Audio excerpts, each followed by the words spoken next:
Hello बच्चों, welcome to eSaral. This is a very own doctor Anshuman Agrawal, once again a doctor by profession but a teacher by passion. तो बच्चों, अभी हमारी series चल रही है संपूर्ण नीट बायोलॉजी एनसीईआरटी सीरीज।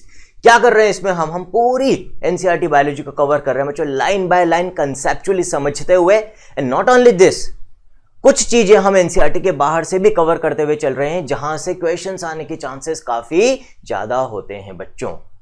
तो बच्चों, मेरा हमेशा से एक ही फलसफा रहा है कि यदि हमें सफलता हासिल करनी है तो फिर क्या करना होगा बच्चों, हमें बातों से नहीं रातों से लड़ना पड़ेगा। तो सिर्फ बातें करने से काम नहीं चलता है, जब तक हम मेहनत नहीं करेंगे, दिन रात लगकर अपने लक्ष्य की तरफ कदम नहीं बढ़ाएंगे बच्चों, तब तक सफलता हासिल नहीं हो सकती। तो यदि आपको भी नीट को क्रैक करना है बच्चों मेरी तरह, in the very first attempt with a very good rank, तो फिर मेहनत तो करनी पड़ेगी। ईसरल की पूरी टीम आपके साथ है। इस पूरी जो जर्नी है बच्चों आपकी डॉक्टर बनने तक की, हम हमेशा आपका साथ देंगे और साथ देते रहे हैं। ठीक है बच्चों, और कौन कौन से चैप्टर्स हमने कवर कर लिए हैं बच्चों, और क्या क्या आपको इस सीरीज में मिल रहा है वो भी देख लेते हैं एक बार। तो बच्चों, जब हम इस चैप्टर को कंप्लीट कर लेंगे, जैसे अभी जो हम चैप्टर चालू करेंगे ह्यूमन रिप्रोडक्शन, तो उसके बाद आपको ईसरल ऐप के ऊपर इस पूरे चैप्टर की जो पीडीएफ है, जो अभी हम यहां पर मार्क करेंगे बच्चों, हर लाइन को मैं मार्क करूंगा कि भी कौन सी इंपॉर्टेंट है, कहां से आपसे क्वेश्चन पूछा जा सकता है, वो पूरी की पूरी मार्क पीडीएफ आपको ईसरल ऐप में मिल जाएगी बच्चों। इसके अलावा साथ ही साथ आपको प्रैक्टिस के लिए जितने भी प्रीवियस ईयर क्वेश्चन है बच्चों नीट के, वो भी इस सीरीज के साथ हम प्रोवाइड कर रहे हैं। कहां मिलेंगे बच्चों, आपको ईसरल ऐप पे मिलेंगे, और इनका जो लिंक है बच्चों वो कहां मिल जाएगा, आपको इस वीडियो के डिस्क्रिप्शन में मिल जाएगा। फिर कौन कौन से चैप्टर्स हमने कवर कर लिए हैं बच्चों, तो यहां पर आप देख सकते हो। एक तो breathing and exchange of gases, वहां से हमने इस सीरीज की शुरुआत करी थी, ह्यूमन फिजियोलॉजी का चैप्टर है। फिर बच्चों digestion and absorption, reproduction in organisms 12th का चैप्टर है। तो 2 11th के बाद हमने एक 12th का चैप्टर भी ले लिया, क्योंकि हमारी कोशिश है कि भाई 11th और 12th दोनों को हम पैरेलल चलाएं, ताकि जो 12th में स्टूडेंट्स हैं उनको 11th और 12th दोनों के चैप्टर्स मिलते रहे। 11th वालों के लिए तो ही 11th के चैप्टर्स, फिर body fluids and circulation 11th का लिया था, फिर अगेन 12th का ले लिया sexual reproduction in flowering plants, और फिर बच्चों एक चैप्टर 11th का, that is excretory products and there elimination. तो ये जितने भी चैप्टर्स ग्रीन में मार्क हैं बच्चों, ये ऑलरेडी हम कवर कर चुके हैं। अब ये सारे के सारे वीडियोस कहां पर हैं बच्चों, ये सीरीज कहां पर चल रही है, तो ये सीरीज बच्चों शुरुआत में ईसरल का जो मेन चैनल है, that is JEE NEET and 9 10 10 channel, उस पर चल रही थी। बट बच्चों की डिमांड आई कि सर क्योंकि बायोलॉजी की सीरीज है तो प्लीज आप इसे ईसरल के नीट चैनल पे, that is eSaral NEET channel पे डालिए। तो आपकी बात को सर आंखों पे रखते हुए अब ये जो सीरीज है बच्चों, ये सारे वीडियोस आपको कहां मिल जाएंगे, ईसरल नीट चैनल पर मिल जाएंगे। और आज का जो वीडियो है ये भी कहां पर आप देख रहे हैं बच्चों, ईसरल नीट चैनल के ऊपर देख रहे हैं। जिन बच्चों ने अभी तक चैनल सब्सक्राइब नहीं करा है वो चैनल को सब्सक्राइब करें। क्यों? क्योंकि इस पूरी सीरीज के अंदर हम जितने भी चैप्टर्स हैं बच्चों इस सीक्वेंस में कवर करेंगे। यहाँ पे जो ऑरेंज में मार्क चैप्टर्स है वो 11th के हैं, और जो ब्लू में मार्क चैप्टर्स है बच्चों वो 12th के चैप्टर्स हैं। तो एक बार ये सीरीज कर ली तो बायोलॉजी के अंदर आउट ऑफ 360 340 प्लस मार्क्स हमारे इंश्योर हो जाएंगे बच्चों, पक्के हो जाएंगे। और यदि बायोलॉजी में हम 340 प्लस मार्क्स इंश्योर कर पाते हैं तो फिर सिलेक्शन की गारंटी भी मिल जाती है बच्चों। ठीक है, तो इस तरह से हम आगे बढ़ेंगे। ये जो चैप्टर है बच्चों ह्यूमन रिप्रोडक्शन, जो आज हम चालू करेंगे, इसको हम 3 पार्ट्स में पढ़ेंगे। पहले पार्ट में बच्चों हम क्या देखेंगे, the male reproductive system and the female reproductive system, इन दोनों के स्ट्रक्चर्स देखेंगे। जो सेकंड पार्ट है बच्चों उसमें क्या देखेंगे हम, गैमेटोजेनेसिस एंड मेंस्ट्रुअल साइकिल। और जो थर्ड पार्ट है बच्चों उसमें हम देखेंगे fertilisation and implantation, pregnancy and embryonic development, parturition and lactation. Important chapter है बच्चों नीट पॉइंट ऑफ व्यू से। इस चैप्टर से हर साल करीब 2 से 3 क्वेश्चंस आते हैं, इसको रिप्रोडक्टिव हेल्थ को मिलाकर। दोनों एक तरह से लिंक चैप्टर्स हैं। तो बच्चों इसके बाद हम रिप्रोडक्टिव हेल्थ भी देखेंगे। तो बच्चों ध्यान से इस चैप्टर को कंसेप्चुअली समझते हुए चलेंगे। ऐसा चैप्टर है कि एक बार आपने कंसेप्ट्स को समझ लिया, प्लस डायग्राम्स बहुत इंपॉर्टेंट है बच्चों इस चैप्टर के अंदर। पूरा का पूरा चैप्टर आप डायग्राम्स के साथ खत्म कर सकते हो। तो हर डायग्राम को भी हम बारीकी से समझते हुए आगे बढ़ेंगे। तो बच्चों एनसीईआरटी कह दिया, हम फर्स्ट पैराग्राफ देखें, इंट्रोडक्टरी पैराग्राफ देखें इस चैप्टर का। तो क्या कहता है, as you are aware humans are sexually reproducing and viviparous. तो हमें पता है बच्चों की ह्यूमंस जो हैं वो कैसे रिप्रोड्यूस करते हैं बच्चों, सेक्सुअली रिप्रोड्यूस करते हैं। सेक्सुअल रिप्रोडक्शन ही एक सिंगल मेथड ऑफ रिप्रोडक्शन मिलता है ह्यूमंस के अंदर। विविपेरस हैं, directly they give birth to young ones. तो बच्चों यहाँ पर कोई खास बात नहीं है बताने के लिए, सब आप जानते हो। अब रिप्रोडक्टिव इवेंट्स की हम बात कर लेते हैं बच्चों की, कौन कौन से रिप्रोडक्टिव इवेंट्स ह्यूमंस के अंदर देखने को मिलते हैं। तो सबसे पहले क्या होता है बच्चों, gametogenesis, that is formation of gametes. Male में तो क्या बनेंगे, male gametes that is sperms, और फीमेल्स में ओवम बनेगा बच्चों। फिर ट्रांसफर ऑफ गैमीट्स, ठीक, कहां पर, अब बच्चों जो मेल गेमीट होता है वो तो मोटाइल होता है, जो फीमेल गेमीट है नॉन मोटाइल होता है बच्चों। दोनों को एक दूसरे तक पहुंचना है, कैसे पहुंचाया जाएगा? जो स्पर्म में जो मोटाइल है वो फीमेल गेमीट तक जाएगा। कैसे जाएगा बच्चों? तो transfer of sperms into the female genital tract. तो एक्ट ऑफ मेटिंग जो होता है बच्चों मेल और फीमेल के बीच में, एक्ट ऑफ कोएटस या इंटरकोर्स जिसको हम कहते हैं बच्चों, कॉपुलेशन जिसको हम कहते हैं, उसके थ्रू मेल का सीमन, वो फ्लूइड जिसके अंदर स्पर्म्स होते हैं, उसको इंट्रोड्यूस कर दिया जाता है into the female genital tract, female reproductive tract जिसको हम कहते हैं बच्चों इंसेमिनेशन। यहां से बच्चों ये स्पर्म्स पहुंचते हैं फीमेल गैमीट तक, दैट इज ओवम तक, और वहां पर जाकर इनका फ्यूजन होता है जिसको हम क्या कहते हैं? फर्टिलाइजेशन, जिसकी वजह से एक सिंगल सेल स्ट्रक्चर बनता है कॉल्ड एज जाइगोट। फिर बच्चों ये जो जाइगोट है ये फर्दर डेवलपमेंट शो करता है। इसमें कुछ डिविजन्स होते हैं, जो इनिशियल डिविजन्स होते हैं उनको हम क्लीवेज कहते हैं, जिनकी वजह से एक 32 से 64 सेल्ड स्ट्रक्चर बनता है जिसको हम कहते हैं बच्चों ब्लास्टोसिस्ट। और फिर ये ब्लास्टोसिस्ट बच्चों कहां अटैच हो जाता है? यूट्रस की वॉल के ऊपर अटैच हो जाता है जिसको हम कहते हैं इम्प्लांटेशन। और बच्चों जब इम्प्लांटेशन हो जाता है तो ही हम बोलते हैं कि भाई प्रेगनेंसी इंड्यूस हो गई है, यहां से अब प्रेगनेंसी चालू हो गई है, जिसको हम जेस्टेशनल पीरियड भी कहते हैं, पीरियड ऑफ जेस्टेशन भी बोला जाता है बच्चों, जिस दौरान अब ये जाइगोट डेवलप होगा बच्चों किसमें? पहले एम्ब्रियो में। फर्स्ट 8 वीक्स तक जो डेवलपमेंट होता है हम कहते हैं एम्ब्रियोनिक डेवलपमेंट, और फिर उसके बाद बच्चों अप टिल बर्थ इस डेवलपिंग स्ट्रक्चर को हम कहेंगे, डेवलपिंग बेबी को हम कहेंगे फीटस। ठीक है। और बच्चों 9 महीने के बाद क्या होगा? There will be delivery of the baby, और ये जो डिलीवरी ऑफ द बेबी होती है इसको हम क्या कहते हैं बच्चों? पार्चुरेशन। तो क्या क्या इवेंट्स हो गए बच्चों, एक बार हाईलाइट कर लेते हैं। तो ह्यूमंस में जो सेक्सुअल रिप्रोडक्शन हो रहा है उसमें सबसे पहले गेमेटोजेनेसिस, गेमीट्स का फॉर्मेशन, फिर introduction of male gametes into the female genital tract, that is insemination, फिर इनका फ्यूजन होगा, दैट इज फर्टिलाइजेशन। उसके बाद there will be formation of zygote because of fertilisation. ये जो जाइगोट है बच्चों इसका डेवलपमेंट होगा फॉर्मेशन ऑफ या डेवलपमेंट ऑफ ब्लास्टोसिस्ट। ये ब्लास्टोसिस्ट फिर यूट्रस की वॉल के साथ अटैच होगा, that is called as implantation. उसके बाद हम कहते हैं कि प्रेगनेंसी यानी कि जेस्टेशन चालू हो गया है, जिस दौरान एम्ब्रियोनिक डेवलपमेंट होगा बच्चों, और 9 महीने के बाद डिलीवरी ऑफ द बेबी होगी which is called as parturition. ठीक है। अब ये जो इवेंट्स हैं बच्चों यहां तो एनसीईआरटी ने इस तरह से दे रखे हैं, ई सरल ऐप पे जहां पर हमने इस चैप्टर को बहुत डिटेल में पढ़ा रखा है with very beautiful animations and videos and conceptualisation, वहां पर इन सारे इवेंट्स को समराइज करने के लिए, ठीक है, सिर्फ समराइज करने के लिए, ताकि हमें याद रहे कि किस सीक्वेंस में ये इवेंट्स होते हैं, हमने एक बहुत छोटी सी लेकिन बहुत ही सुंदर सी एनिमेशन बना रखी है। एक बार उसको देखेंगे ताकि ये इवेंट्स हमें हमेशा के लिए याद हो जाएं। तो बच्चों अब हम देखेंगे कि किस तरह से ये सारे इवेंट्स होते हैं। तो यहां पर एक मेल पार्टनर और एक फीमेल पार्टनर दे रखा है बच्चों। सबसे पहले हमने क्या बोला था कि गेमीट्स का फॉर्मेशन होता है। मेल गेमीट्स का फॉर्मेशन कहां पर होगा बच्चों? In the testes of the male. Testes के अंदर बच्चों एक स्ट्रक्चर अभी हम आगे देखेंगे, सेमिनिफेरस ट्यूब्यूल्स, जहां पर इन स्पर्म्स का फॉर्मेशन होता है फ्रॉम द जर्म सेल्स। तो बच्चों जैसे ये जर्म सेल, अभी आप देखेंगे कि जो जर्म सेल है, स्पर्मेटोगोनिया भी इनको बोला जाता है बच्चों, इनसे किस तरह से स्पर्म्स बनते हैं, दैट इज स्पर्मेटोजेनेसिस। अब बच्चों ये स्पर्म्स कहां जाएंगे? ये स्पर्म्स आगे जा रहे हैं बच्चों at the time of mating, ये एक फ्लूइड के साथ एक्सपेल आउट होंगे फ्रॉम द मेल बॉडी, जिसको हम कहते हैं बच्चों इजैकुलेशन, और फीमेल रिप्रोडक्टिव ट्रैक्ट में एंटर करेंगे, that is known as insemination. लेकिन उसके पहले बच्चों जो फीमेल पार्टनर है, फीमेल पार्टनर की ओवरीज के अंदर क्या होगा बच्चों? ओवम यानी कि फीमेल गेमीट का फॉर्मेशन होता है। तो बच्चों यहां पर जैसे ये ओवरी है, ओवरी के यदि अंदर हम देखें तो there will be what? Formation of ovum, release of egg from the ovary. तो जैसे यहां पर ये एग रिलीज हो गया है, फीमेल गेमीट रिलीज हो गया है बच्चों।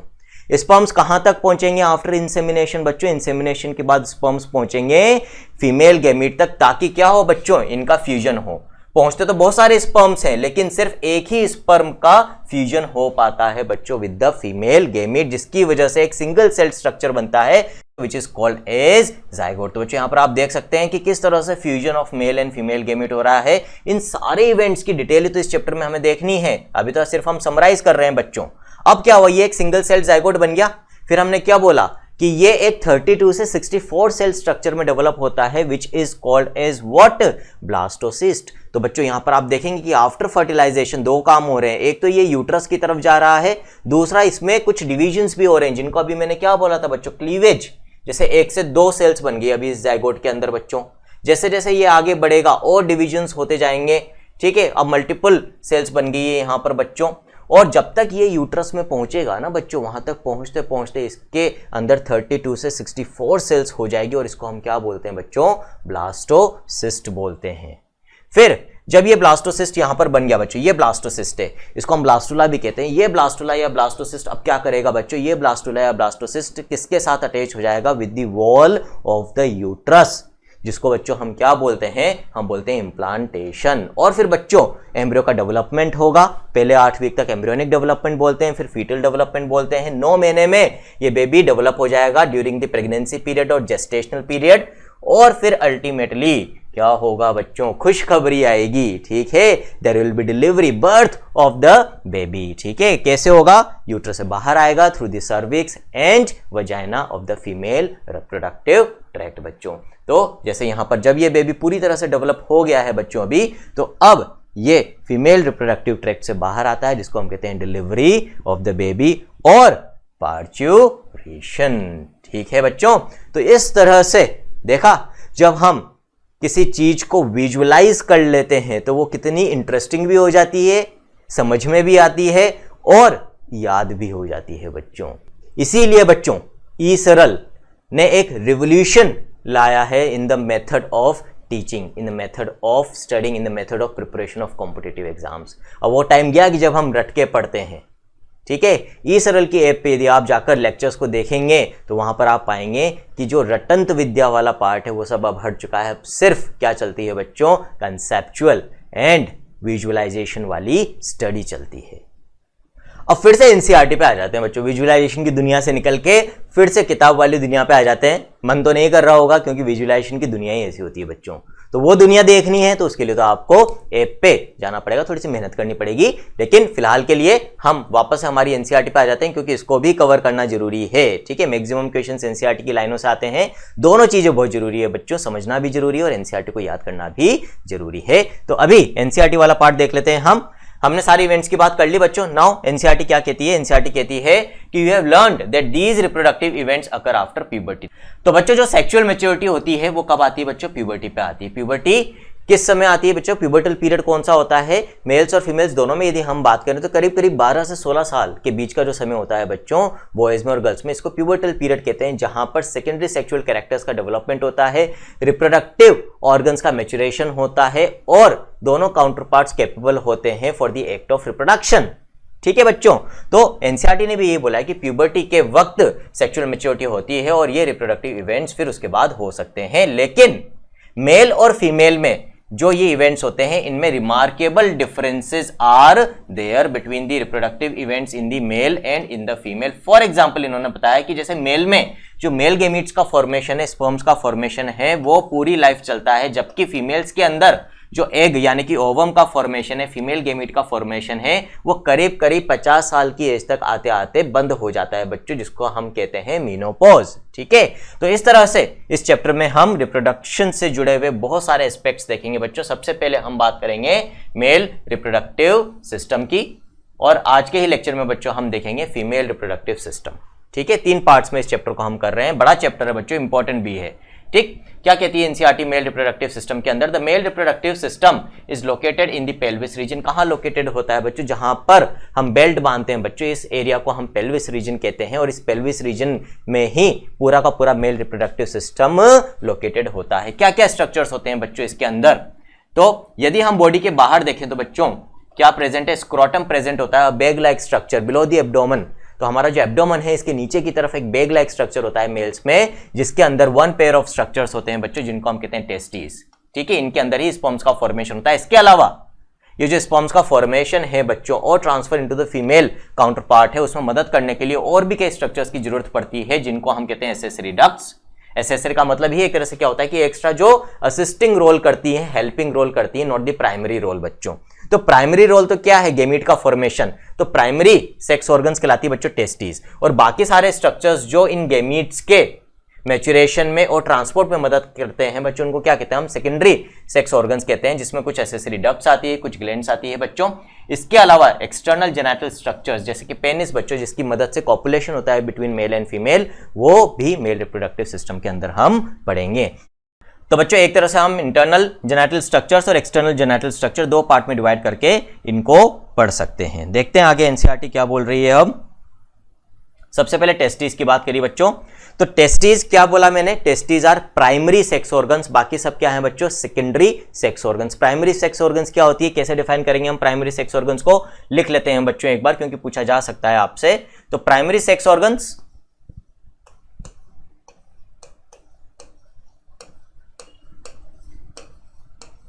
आर दोज ऑर्गन्स जिनमें क्या होती है बच्चों, गेमीट फॉर्मेशन, जो गेमीट फॉर्मेशन करती हैं उनको हम प्राइमरी सेक्स ऑर्गन्स कहते हैं। मेल के अंदर क्या होगी बच्चों, मेल के अंदर ये होती हैं टेस्टिस, और फीमेल के अंदर बच्चों क्या होगी, ओवरीज। बाकी जो स्ट्रक्चर्स हैं बच्चों, they are called as secondary sex organs. तो सेकेंडरी सेक्स ऑर्गन्स का क्या काम हो जाएगा बच्चों, they help in maturation and transport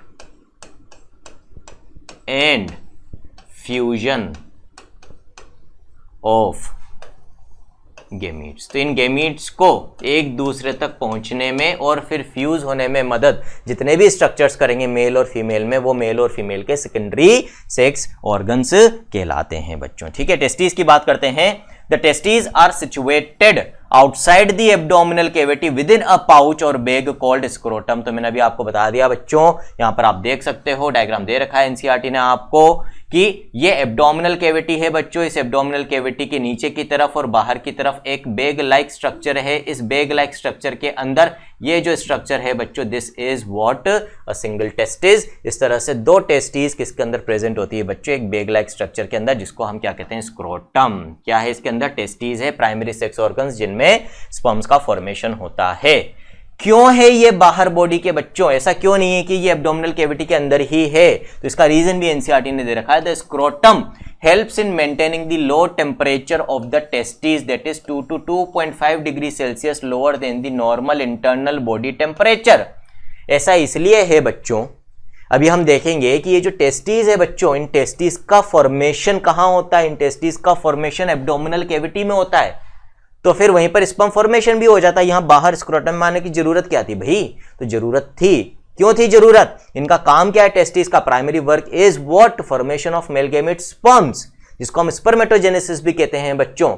लेकिन ये जो स्पर्मेटोजेनेसिस है, इसके लिए जो टेम्परेचर चाहिए ना, वो एब्डोमिनल कैविटी में नहीं है। एब्डोमिनल कैविटी का टेम्परेचर रिलेटिवली ज्यादा होता है, किस टेम्परेचर से, जो स्पर्मेटोजेनेसिस के लिए चाहिए।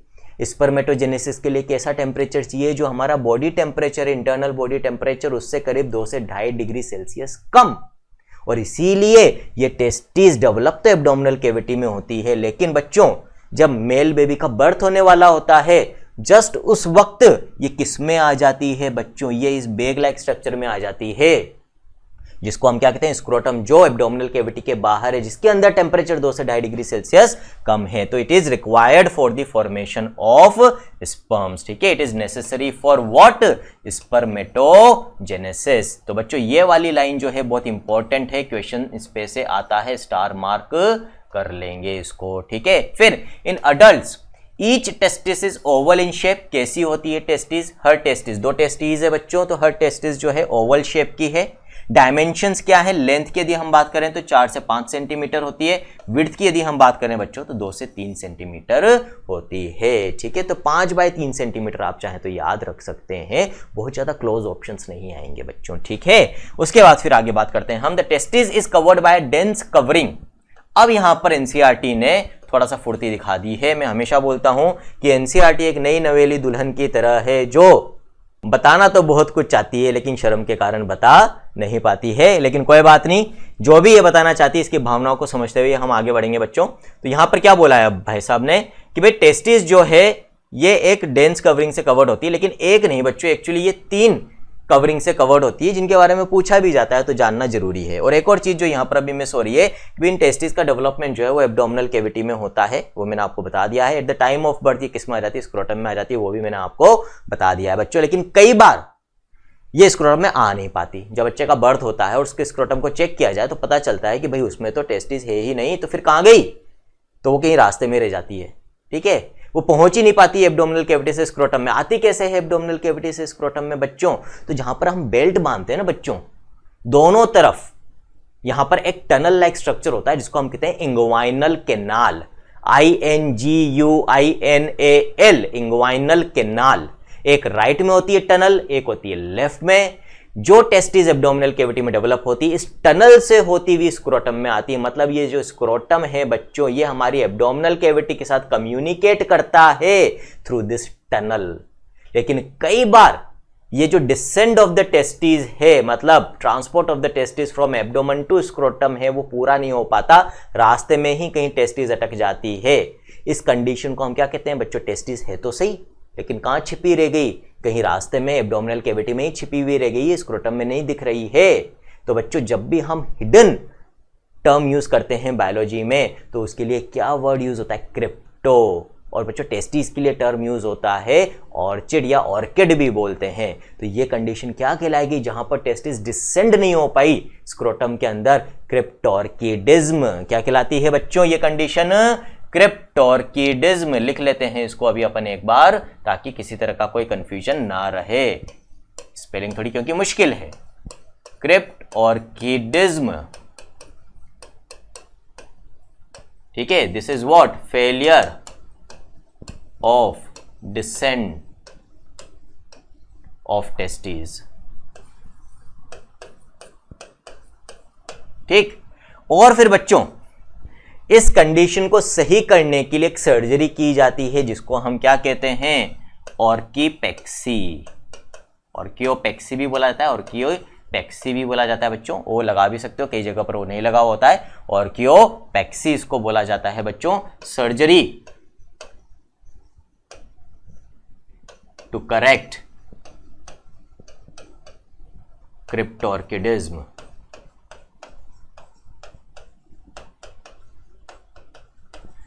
लेकिन कुछ केसेस में क्या होता है कि समय से पता ही नहीं चलता कि testis have failed to descend into the scrotum. बहुत लेट पता चलता है। और बच्चों यदि कुछ सालों तक ये टेस्टिस एब्डोमेन में रह जाए, डिटेक्शन हो नहीं पाया कि भाई स्क्रोटम में आई है, तो फिर क्या होता है बच्चों? ये डीजेनरेट कर जाती है, प्लस आगे चलकर लाइफ में इनमें कैंसर होने के चांसेस बढ़ जाते हैं। तो यदि ये डिटेक्शन थोड़ा लेट होता है तो फिर रिस्क नहीं लेते, क्योंकि अब नॉन फंक्शनल हो गई है, डीजेनरेट कर गई है, अट्रोफी हो गई है इनकी, तो स्पर्म्स वैसे भी नहीं बनाएगी जो इनका प्राइमरी काम था, और कैंसर की रिस्क और बढ़ गई। तो ऐसे केसेस में इनको सर्जरी करके निकाल दिया जाता है, और उस सर्जरी को हम क्या कहते हैं बच्चों? ऑर्किडेक्टोमी। ऑर्किडेक्टोमी। तो बच्चों एक्टोमी वर्ड जहां पर भी आ जाए, ये सफिक्स जहां पर भी आ जाता है बायोलॉजी में, इसका मतलब होता है सर्जरी करके निकाल देना उस ऑर्गन को, ठीक है। Gastrectomy, gastro word refers to stomach, तो ऐसी कोई सर्जरी जिसमें स्टमक का कुछ पार्शियल पार्ट निकाला जा रहा है, दैट इज गैस्ट्रेक्टोमी बच्चों। हिपेटेक्टोमी, लिवर की सर्जरी जिसमें लिवर का कुछ पार्ट निकाला जा रहा है। तो ऑर्किडेक्टोमी में क्या होगा बच्चों? Surgical removal of testis. Surgical removal of testis. बच्चों यहां पर ये एसएक्स क्या है? एसएक्स का मतलब मैंने सर्जरी के लिए शॉर्ट में लिखा है, हमारी आदत यही है, ऑपरेशन थिएटर में इसी तरह से लिखते हैं हम, तो वो चीज यहां पर भी आ जाती है पढ़ाते पढ़ाते, ठीक है बच्चों। ये कुछ टर्म्स थे। फिर हम क्या बात कर रहे थे? हम बात कर रहे थे कि भाई ये जो टेस्टिस है इनके बाहर एक कवरिंग ना होके 3 कवरिंग्स होती है, तो वो देख लेते हैं बच्चों कौन कौन सी कवरिंग्स होती है। तो मान लो ये टेस्टिस है, ठीक है। अब ये ओवल जो टेस्टिस है बच्चों, इनके सबसे बाहर जो कवरिंग होती है, उस कवरिंग को हम क्या बोलते हैं बच्चों? उस कवरिंग को हम बोलते हैं ट्यूनिका वजाइनेलिस। क्या बोलते हैं बच्चों हम उस कवरिंग को? ट्यूनिका वजाइनेलिस।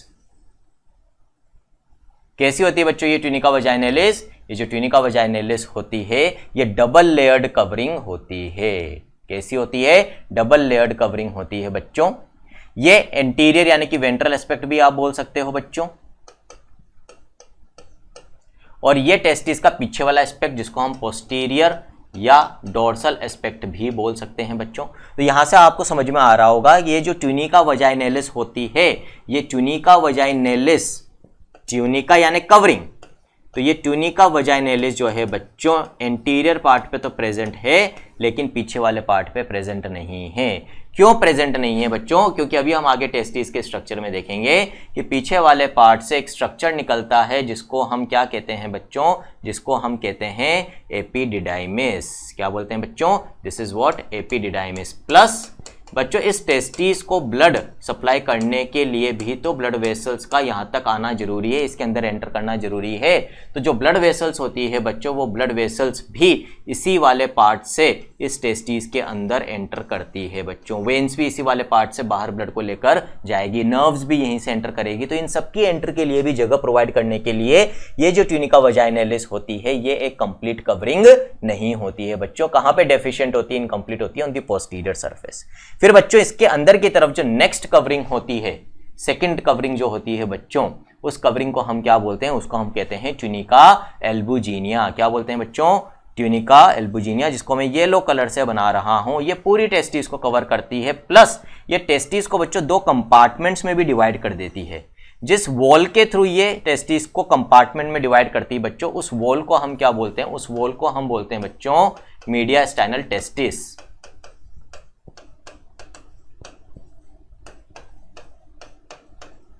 ठीक है बच्चों।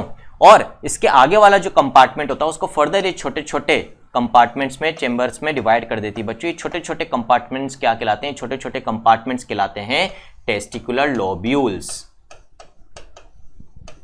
Testicular lobules. ठीक है बच्चों। और ये जो टेस्टिकुलर लोब्यूल्स होते हैं, इन टेस्टिकुलर लोब्यूल्स के अंदर बच्चों ट्यूब लाइक स्ट्रक्चर्स होते हैं। हर टेस्टिकुलर लोब्यूल के अंदर 1 से 3 ट्यूब लाइक स्ट्रक्चर्स आपको मिलेंगे, जिनको हम कहते हैं बच्चों सेमिनिफेरस ट्यूब्यूल्स, जिनके बारे में अभी हम आगे बात करेंगे। तो बच्चों ये जो टेस्टिकुलर लोब्यूल्स होते हैं कितने होते हैं? करीब 250 टेस्टिकुलर लोब्यूल्स होते हैं। और हर एक के अंदर क्या होती है बच्चों? सेमिनिफेरस ट्यूब्यूल्स होती है, जो 1 से 3 होती है। तो कुल मिलाकर एक टेस्टिस के अंदर कितनी सेमिनिफेरस ट्यूब्यूल्स होती है बच्चों? 250 से 750 सेमिनिफेरस ट्यूब्यूल्स होती है। तो 2 लेयर्स की बात हो गई बच्चों। सबसे बाहर ट्यूनिका वजाइनैलिस होती है, जो हमने येलो वाली बनाई है बच्चों। इस येलो वाली को हम क्या बोलते हैं? इसको हम बोलते हैं ट्यूनिका एल्ब्यूजिनिया। ठीक है बच्चों।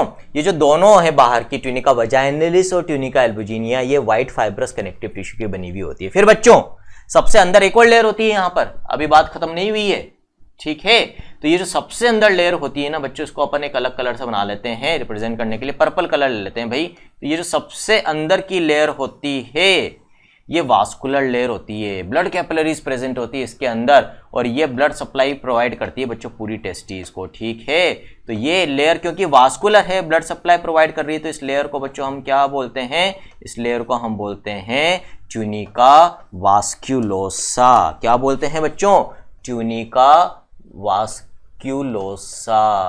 इस तरह से there are 3 coverings outside the testis. सबसे बाहर एल्बुजिन एडिटिंग, यहाँ पर सबसे बाहर ट्यूनिका वजाइनैलिस डबल लेयर्ड, लेकिन पीछे की तरफ इनकम्प्लीट। फिर ट्यूनिका एल्बुजिनिया जो कंपार्टमेंट्स में भी डिवाइड करती है टेस्टिस को, और सबसे अंदर ट्यूनिका वास्कुलोसा। फिर कितने टेस्टिकुलर लोब्यूल्स होते हैं? 250 होते हैं। हर एक के अंदर बच्चों कितने सेमिनिफेरस ट्यूब्यूल्स होते हैं? ट्यूब लाइक स्ट्रक्चर्स 1 से 3। तो कुल मिलाकर सेमिनिफेरस ट्यूब्यूल्स कितने हो जाएंगे बच्चों? एक टेस्टिस के अंदर ये हो जाएंगे करीब 250 से 250 से 750, दैट इज 750। इन्हीं सेमिनिफेरस ट्यूब्यूल्स के अंदर एक्चुअली किसका फॉर्मेशन होता है बच्चों? स्पर्म्स का फॉर्मेशन होता है। तो टेस्टिस के बारे में बहुत सारी बात कर ली बच्चों अपन ने, कहाँ बनती है, नहीं पहुंचती है स्क्रोटम में, तो क्या होता है, स्क्रोटम में आना क्यों जरूरी है, फिर कौन सी सर्जरी करते हैं उसको बाहर निकालने के लिए, सही करने के लिए कौन सी सर्जरी करते हैं। ठीक है। कौन कौन से कंपार्टमेंट्स, कौन कौन से स्ट्रक्चर्स कंपार्टमेंट्स में होते हैं, सारी बातें हो गई हमारी। अब पहले एनसीईआरटी क्या कह रही है पहले देख लेते हैं, आगे भावना को समझते हुए आगे बढ़ना है हमें एनसीईआरटी की। तो each testis has about 250 compartments called testicular lobules. यहां तक आई थिंक कोई डाउट नहीं है अब, है ना, सब पढ़ लिया अपन ने। Now each lobule contains 1 to 3 highly coiled seminiferous tubules, बता दिया, इन विच स्पर्म्स आर प्रोड्यूस्ड। तो हर टेस्टिकुलर लोब्यूल के अंदर कोइल्ड ट्यूब लाइक स्ट्रक्चर्स मिलते हैं जिनको हम सेमिनिफेरस ट्यूब्यूल्स कहते हैं, जिनके अंदर स्पर्म्स का फॉर्मेशन होता है बच्चों। Each seminiferous tubule is lined on its inside by 2 types of cells called male germ cells also called as spermatogonia, अभी जब एनिमेशन देखा था तब नाम आया था बच्चों, एंड सर्टोली सेल्स। तो अब नई चीज आ गई, देख लेते हैं बच्चों। इसको मैं पहले एक सिंपल डायग्राम से समझाऊंगा, फिर अपन एनसीईआरटी की भावना को भी समझ लेंगे, क्या कहती है एनसीईआरटी। तो बच्चों हमने क्या बोला कि भाई हर टेस्टिकुलर लोब्यूल के अंदर, कंपार्टमेंट के अंदर 1 से 3 कोइल्ड ट्यूब लाइक स्ट्रक्चर्स होते हैं जिनको हम कहते हैं सेमिनिफेरस ट्यूब्यूल, जिनके अंदर स्पर्म्स का फॉर्मेशन होता है। अब बच्चों मान लो ये एक ट्यूब लाइक स्ट्रक्चर है, यानी कि सेमिनिफेरस ट्यूब्यूल है जो अंदर से होलो है बच्चों, ठीक है, अंदर कैविटी है। इसको हमने ऐसे कर दिया और ऐसे काट दिया, तो हम क्या देख रहे हैं बच्चों, cut section of seminiferous tubule. तो जब मैं इस ट्यूब को काटूंगा बच्चों, तो काटने के बाद ये सेमिनिफेरस ट्यूब्यूल मुझे कैसा दिखेगा, ऐसा दिखेगा, इसके अंदर का पार्ट दिखेगा मेरे को, ये इसकी आउटर वॉल हो गई बच्चों। तो यहां पर एनसीईआरटी क्या कह रही है कि ये जो सेमिनिफेरस ट्यूब्यूल होती है इसके अंदर 2 तरह की सेल्स प्रेजेंट होती है। कौन कौन सी सेल्स होती है बच्चों, एक तो होती है जर्म सेल्स जिनको स्पर्मेटोगोनिया भी कहते हैं, जो बच्चों क्यूब लाइक सेल्स होती है, क्यूबोइडल सेल्स होती है, सिंगल लेयर होती है बच्चों क्यूब लाइक सेल्स की, इसको हम सिंपल क्यूबोइडल एपिथेलियम भी बोल सकते हैं। तो on its inner side seminiferous tubule has got a single layer of cuboidal cells that is simple cuboidal epithelium called as germ cells, और इनको हम स्पर्मेटोगोनिया भी कहते हैं। ठीक है बच्चों, लेकिन इसके अलावा एनसीईआरटी ने बोला कि एक और तरह की सेल्स होती है अंदर बीच बीच में, और वो कौन सी सेल्स होती है बच्चों, वो सेल्स लंबी होती है, कॉलुमनर सेल्स होती है बच्चों, पिलर लाइक सेल्स होती है। कहां पर होती है, इन जर्म सेल्स के बीच बीच में, और इन सेल्स को बच्चों हम क्या कहते हैं, इन सेल्स को हम कहते हैं सर्टोली सेल्स। क्या बोलते हैं बच्चों, सर्टोली सेल्स। इनको हम नर्स सेल्स भी कहते हैं। क्यों, क्योंकि जो स्पर्म्स बनेंगे ना बच्चों वो तो बनेंगे इन जर्म सेल से, और इन डेवलपिंग स्पर्म्स को न्यूट्रिशन, नर्सिंग प्रोवाइड करने का काम कौन करेगी, ये सर्टोली सेल्स। सपोर्ट भी कर रही है तो सपोर्टिंग सेल्स भी कहलाती है, न्यूट्रिशनली सपोर्ट कर रही है, और इसी के लिए हम वर्ड यूज करते हैं बच्चों सस्टेंटाक्युलर सेल्स भी इनको बोला जाता है because of their supporting role. तो ये बीच बीच में प्रेजेंट होती है बच्चों इन जर्म सेल्स के। ये जो जर्म सेल्स है इनसे स्पर्म्स बनेंगे। जब ये स्पर्म्स बनते हैं बच्चों तो होता क्या है कि जैसे यहाँ पर ये स्पर्म्स डेवलप हो रहे हैं बच्चों, बाद में जब स्पर्म पूरा बन जाता है तो उसमें एक टेल लाइक स्ट्रक्चर भी बन जाता है।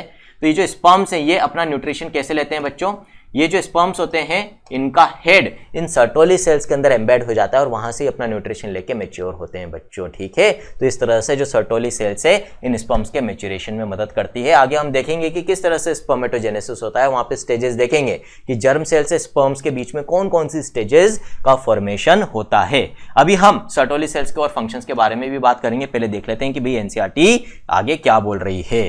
तो अब आगे एनसीईआरटी कहती है the male germ cells undergo meiotic divisions finally leading to sperm formation while Sertoli cells provide nutrition to the germ cells। ठीक है, तो जर्म सेल्स का काम तो क्या है बच्चों, स्पर्म बनाना। कैसे बनाएगी, मियोसिस के थ्रू। ये आप पढ़ते हो है ना, सेल साइकिल में वैसे भी आप पढ़ लेते हो कि जो गैमेट्स का फॉर्मेशन होता है वो मियोसिस के थ्रू होता है। डिप्लॉइड जर्म सेल से हेप्लॉइड गैमेट्स बनेंगे बच्चों यहाँ पर। और ये जो डेवलपिंग स्पर्म्स होते हैं, जर्म सेल्स होती हैं, इनको कौन न्यूट्रिशन प्रोवाइड करेगा, सर्टोली सेल्स प्रोवाइड करेगी। The regions outside the seminiferous tubules called interstitial spaces contain small blood vessels and interstitial cells और Leydig cells। अब यहां पर एक इंपॉर्टेंट पॉइंट आ गया, यहां से क्वेश्चन आता है बच्चों। क्या कह रहा है यहां पर, वापस से अपने डायग्राम पे आ जाते हैं भैया। अभी अपन ने मान लो ये एक सेमिनिफेरस ट्यूब्यूल बनाई थी। अब एक कंपार्टमेंट में एक ही थोड़ी होती है, इसके पास में हो सकता है एक और होगी, 3 भी हो सकती है तो एक और हो सकती है। अब इन सेमिनिफेरस ट्यूब्यूल्स के बाहर का जो स्पेस है ना बच्चों, ये बाहर का स्पेस क्या कहलाता है, इंटरस्टिशियल स्पेस। ठीक है, और इस इंटरस्टिशियल स्पेस में क्या प्रेजेंट होती है बच्चों, एक तो ब्लड वेसल्स प्रेजेंट होती है जो इन स्ट्रक्चर्स को ब्लड सप्लाई प्रोवाइड करेगी। इसके अलावा बच्चों ये जो इंटरस्टिशियल स्पेस होता है, इस इंटरस्टिशियल स्पेस के अंदर एक और टाइप की सेल्स मिलती है। इन सेल्स को हम क्या बोलते हैं बच्चों, these cells are called as Leydig cells. और क्योंकि ये टेस्टिस के इंटरस्टिशियल स्पेस में मिल रही है बच्चों, एक्स्ट्रा सेलुलर स्पेस में मिल रही है, ठीक है, तो इसको हम और क्या बोलते हैं, इंटरस्टिशियल सेल्स भी बोला जाता है। क्या काम होता है बच्चों इनका काम होता है मेल सेक्स हार्मोन्स को बनाना, जिनको कलेक्टिवली हम क्या बोलते हैं, सारे मेल सेक्स हार्मोन्स को कलेक्टिवली हम बच्चों बोलते हैं एंड्रोजन्स। और इनमें जो मेल सेक्स हार्मोन ये बनाती हैं बच्चों वो होता है टेस्टोस्टेरोन। आगे बच्चों बात समझ में। और एक्चुअली यही टेस्टोस्टेरोन किसके लिए रेस्पॉन्सिबल होता है बच्चों? For the descend of testis into the scrotum from the abdomen. हमने बात करी थी ना कि eight the time of birth, जब बच्चे का बर्थ होने वाला होता है तो उसकी टेस्टिस डिसेंड होकर स्क्रोटम में आ जाती है। वो जो ट्रांसपोर्ट ऑफ टेस्टिस हो रहा है एब्डोमेन से स्क्रोटम के अंदर, वो किस हार्मोन के इफेक्ट की वजह से हो रहा है बच्चों? टेस्टोस्टेरोन की वजह से होता है।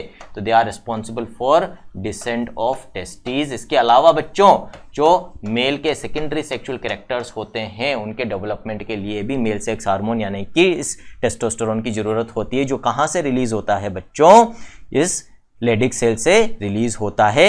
इनफैक्ट बच्चों ये जो स्पर्मेटोजेनेसिस है ना, फॉर्मेशन ऑफ स्पर्म्स, इस प्रोसेस के लिए भी टेस्टोस्टेरोन चाहिए। इसके बिना भी ये स्पर्मेटोजेनेसिस नहीं होगा।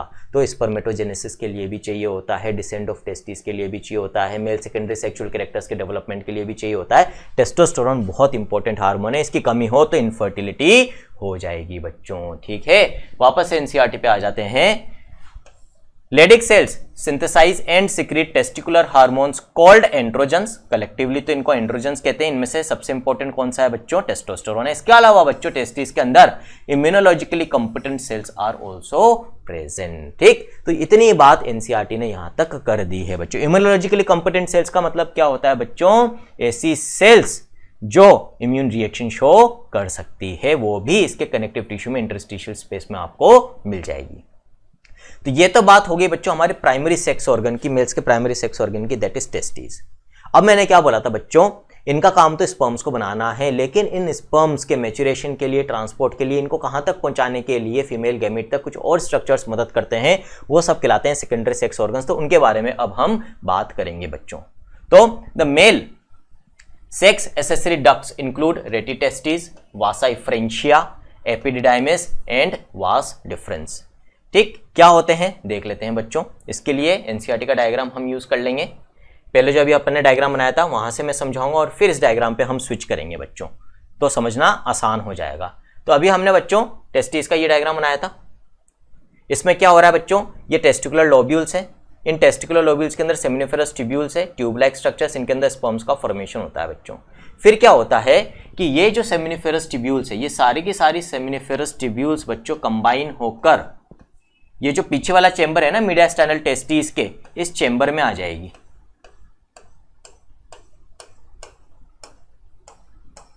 और इस चेंबर के अंदर बच्चों एक पूरा नेटवर्क ऑफ ट्यूब्स बन जाता है। इस नेटवर्क को हम क्या बोलते हैं बच्चों? इस नेटवर्क को हम बोलते हैं रेटिटेस्टिस। बन गया।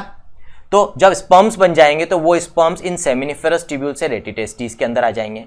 फिर इन रेटिटेस्टिस से बच्चों क्या होगा, 10 से 15 पतली पतली ट्यूब्स निकलती है in the upper part and posterior part of the testis. पीछे वाले पार्ट में और ऊपर वाले पार्ट में इन पतली पतली ट्यूब्स को बच्चों अपन क्या बोलते हैं? इन पतली पतली ट्यूब्स को हम बोलते हैं वासा इफ्रेंशिया।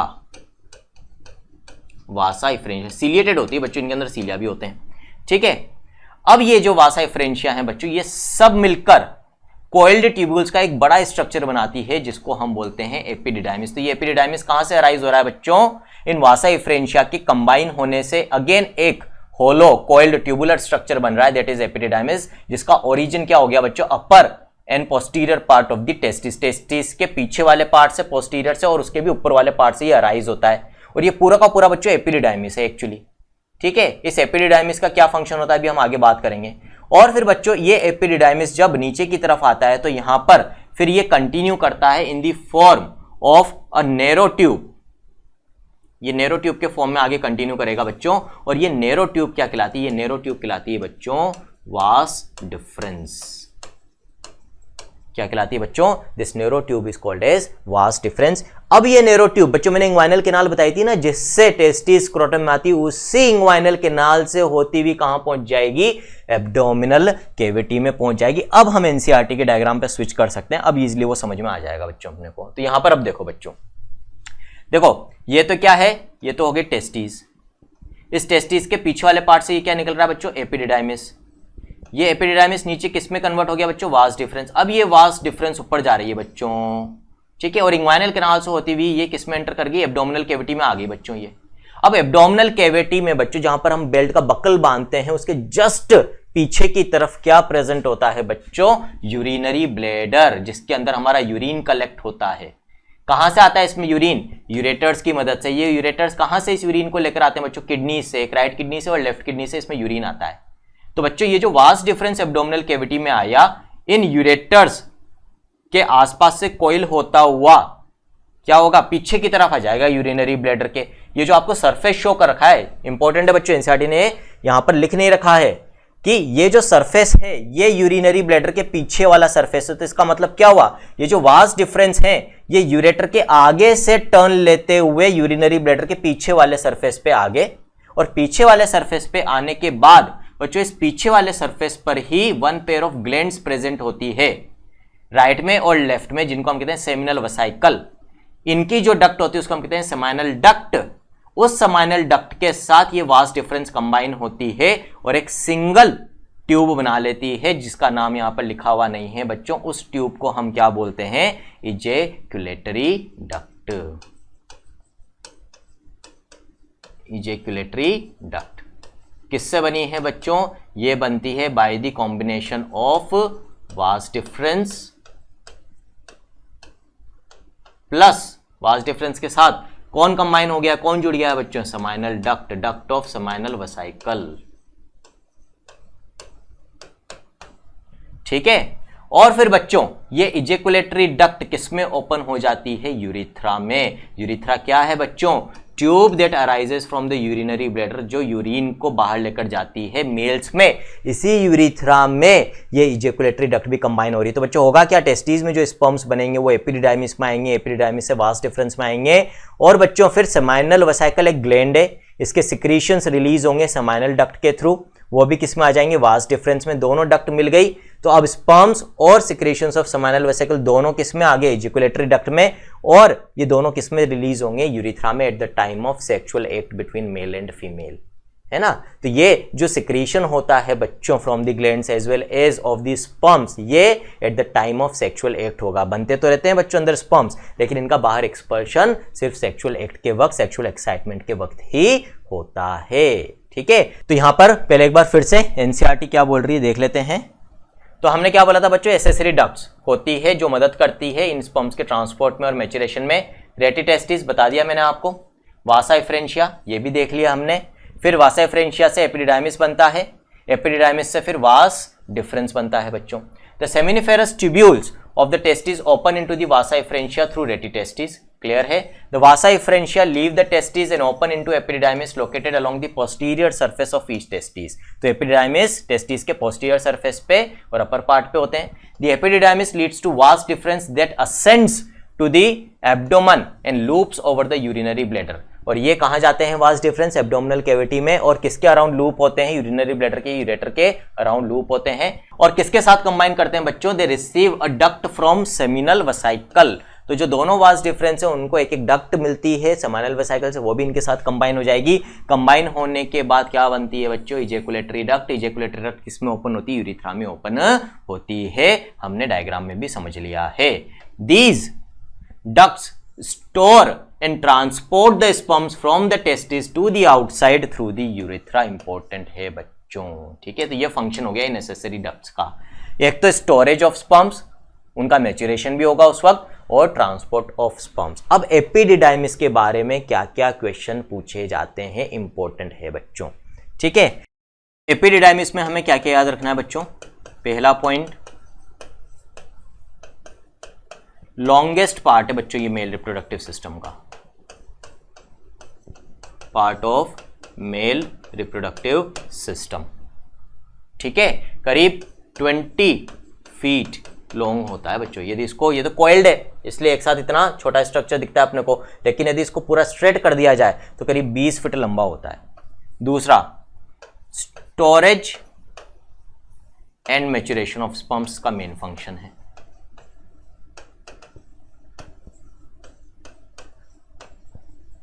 और कब तक स्टोर करके रख सकता है ये, करीब 1 महीने तक स्पर्म्स को स्टोर करके रख सकता है, उसके बाद फिर इनका फेगोसाइटोसिस करके इनको खत्म कर दिया जाता है ताकि फ्रेश स्पर्म्स आ सकें बच्चों। ठीक है, ये क्वेश्चन आपसे एपिडिडाइमिस के लिए पूछे जा सकते हैं। The urethra originates from the urinary bladder and extends through the penis to its external opening called urethral meatus. तो बच्चों ये जो यूरिथ्रा है जो यूरिनरी ब्लैडर से निकलती है यूरिन को लेके, ये मेल का जो एक्सटर्नल जेनिटल स्ट्रक्चर होता है दैट इज पेनिस, उसके टिप तक जाती है।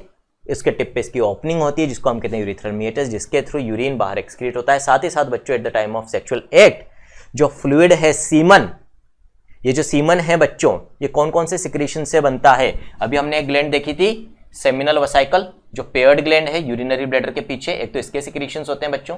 एक और ग्लैंड होती है जो अनपेयर्ड है, सिंगल है, प्रोस्टेट, ये वाली ग्लैंड बच्चों, इसके सिक्रीशन भी इस सीमन के अंदर होते हैं। और फिर यूरिथ्रा के आसपास बच्चों वन पेयर ग्लैंड मिलती है एक और, that is bulbo urethral gland, इनके सिक्रीशंस भी इस सीमन में होते हैं। तो 3 ग्लैंड्स है, सेमिनल वेसिकल, प्रोस्टेट ग्लैंड और बल्बो यूरिथ्रल ग्लैंड, इन तीनों के सिक्रीशंस प्लस स्पर्म्स मिलकर सीमन कहलाता है बच्चों।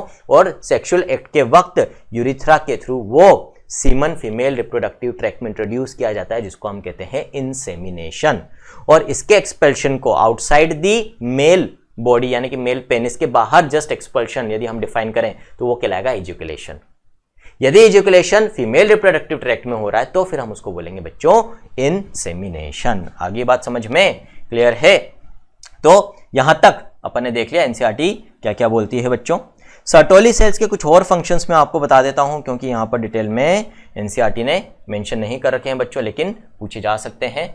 तो सर्टोली सेल्स का मेन फंक्शन तो भाई ये है कि डेवलपिंग स्पर्म्स को न्यूट्रिशन प्रोवाइड करती है, लेकिन साथ ही साथ बच्चों वो एक दो और काम करती है जो बहुत इंपॉर्टेंट है, कुछ हार्मोन्स को भी रिलीज करती हैं। फॉर एग्जाम्पल एक हार्मोन होता है बच्चों,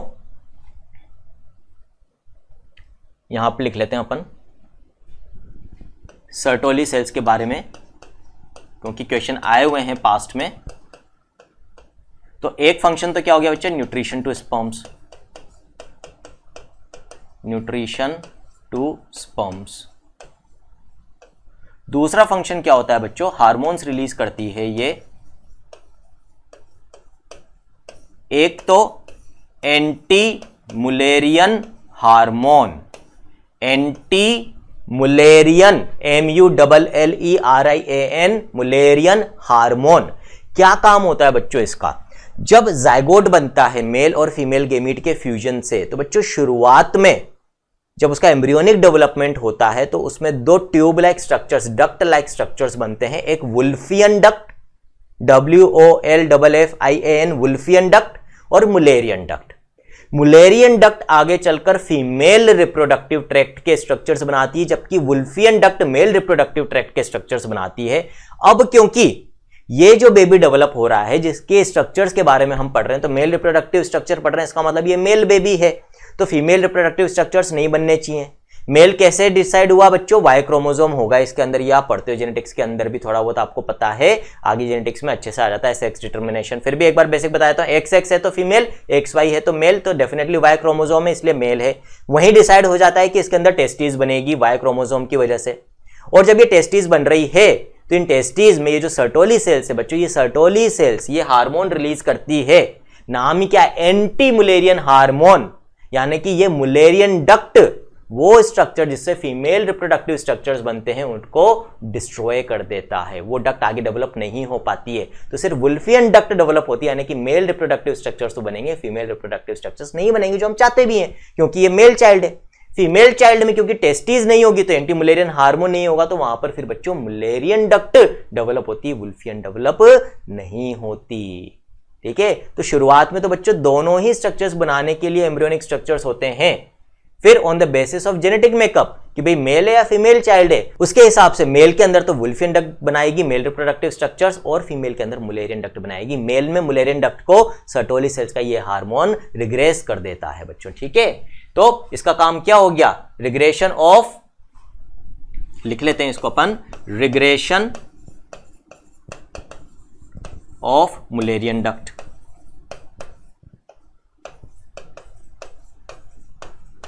फिर एक और हार्मोन रिलीज करती है बच्चों ये इनहिबिन, इसका काम क्या होता है, it keeps a check on the rate of spermatogenesis.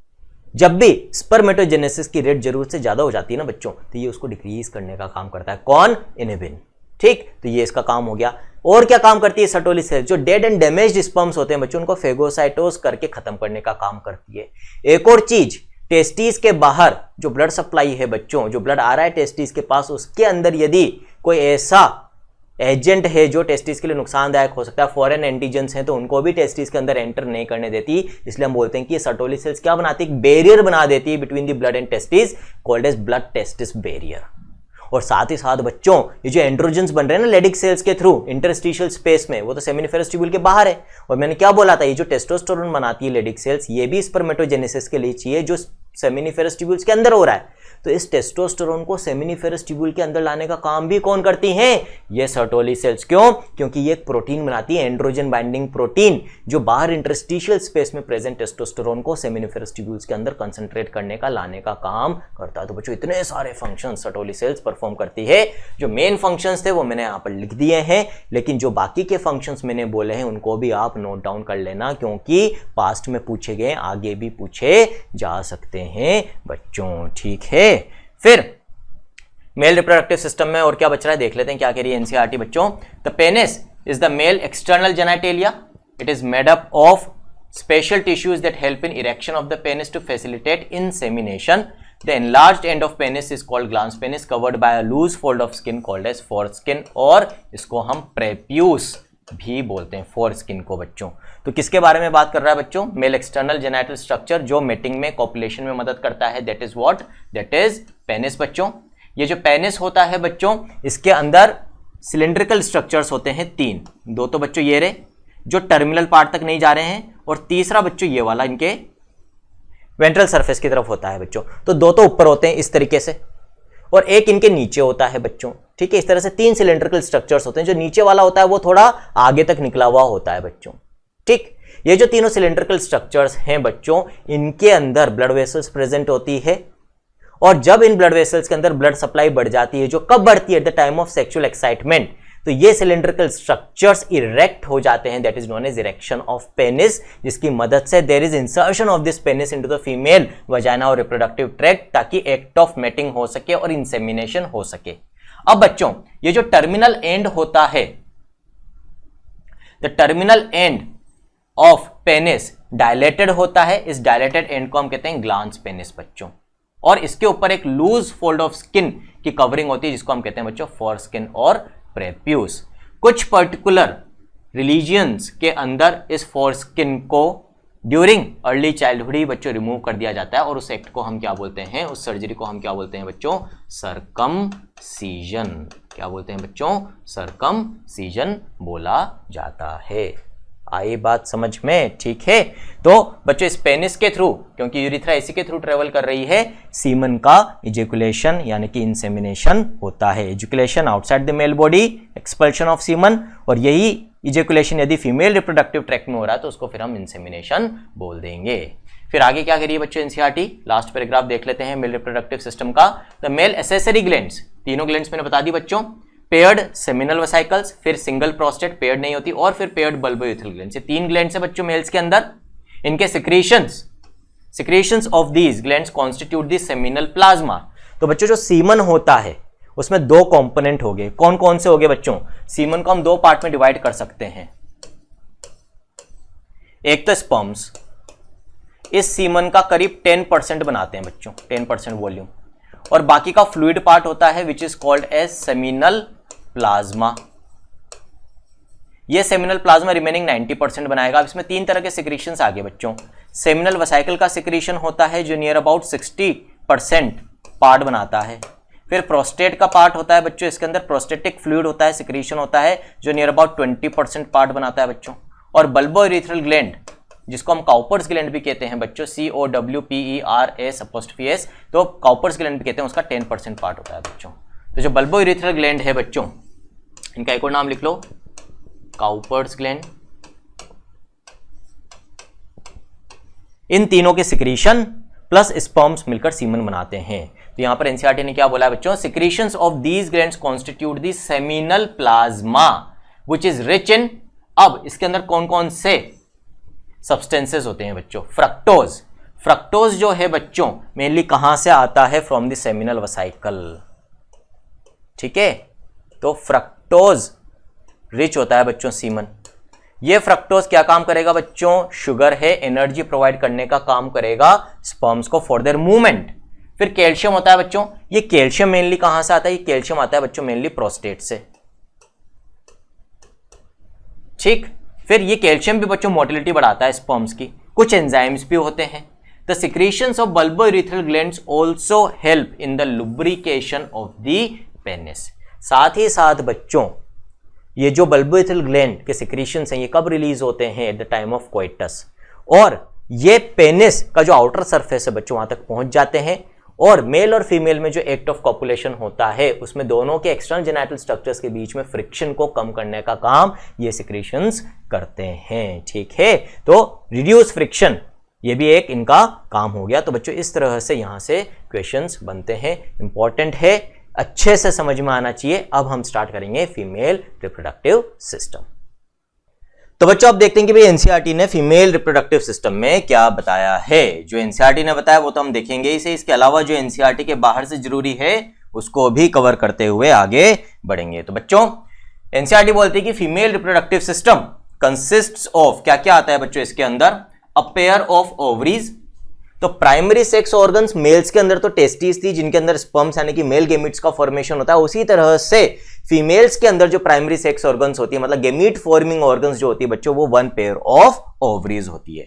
फिर जैसे मेल्स में हमने देखा था कि सेकेंडरी सेक्स ऑर्गन्स होती है कई डक्ट्स के फॉर्म में, ग्लैंड्स के फॉर्म में, जिनका काम होता है स्पर्म्स का मैच्योरेशन और ट्रांसपोर्ट, स्टोरेज भी करती हैं वो। उसी तरह से बच्चों यहां पर भी सेकेंडरी सेक्स ऑर्गन्स मिलेंगी जिनका काम होता है transport of the female gamete, या फिर हम बात करेंगे कि मेल और फीमेल गेमीट के फ्यूजन में मदद करने में ये हेल्प करती हैं। तो इनमें कौन कौन आ जाएगी? A pair of oviducts.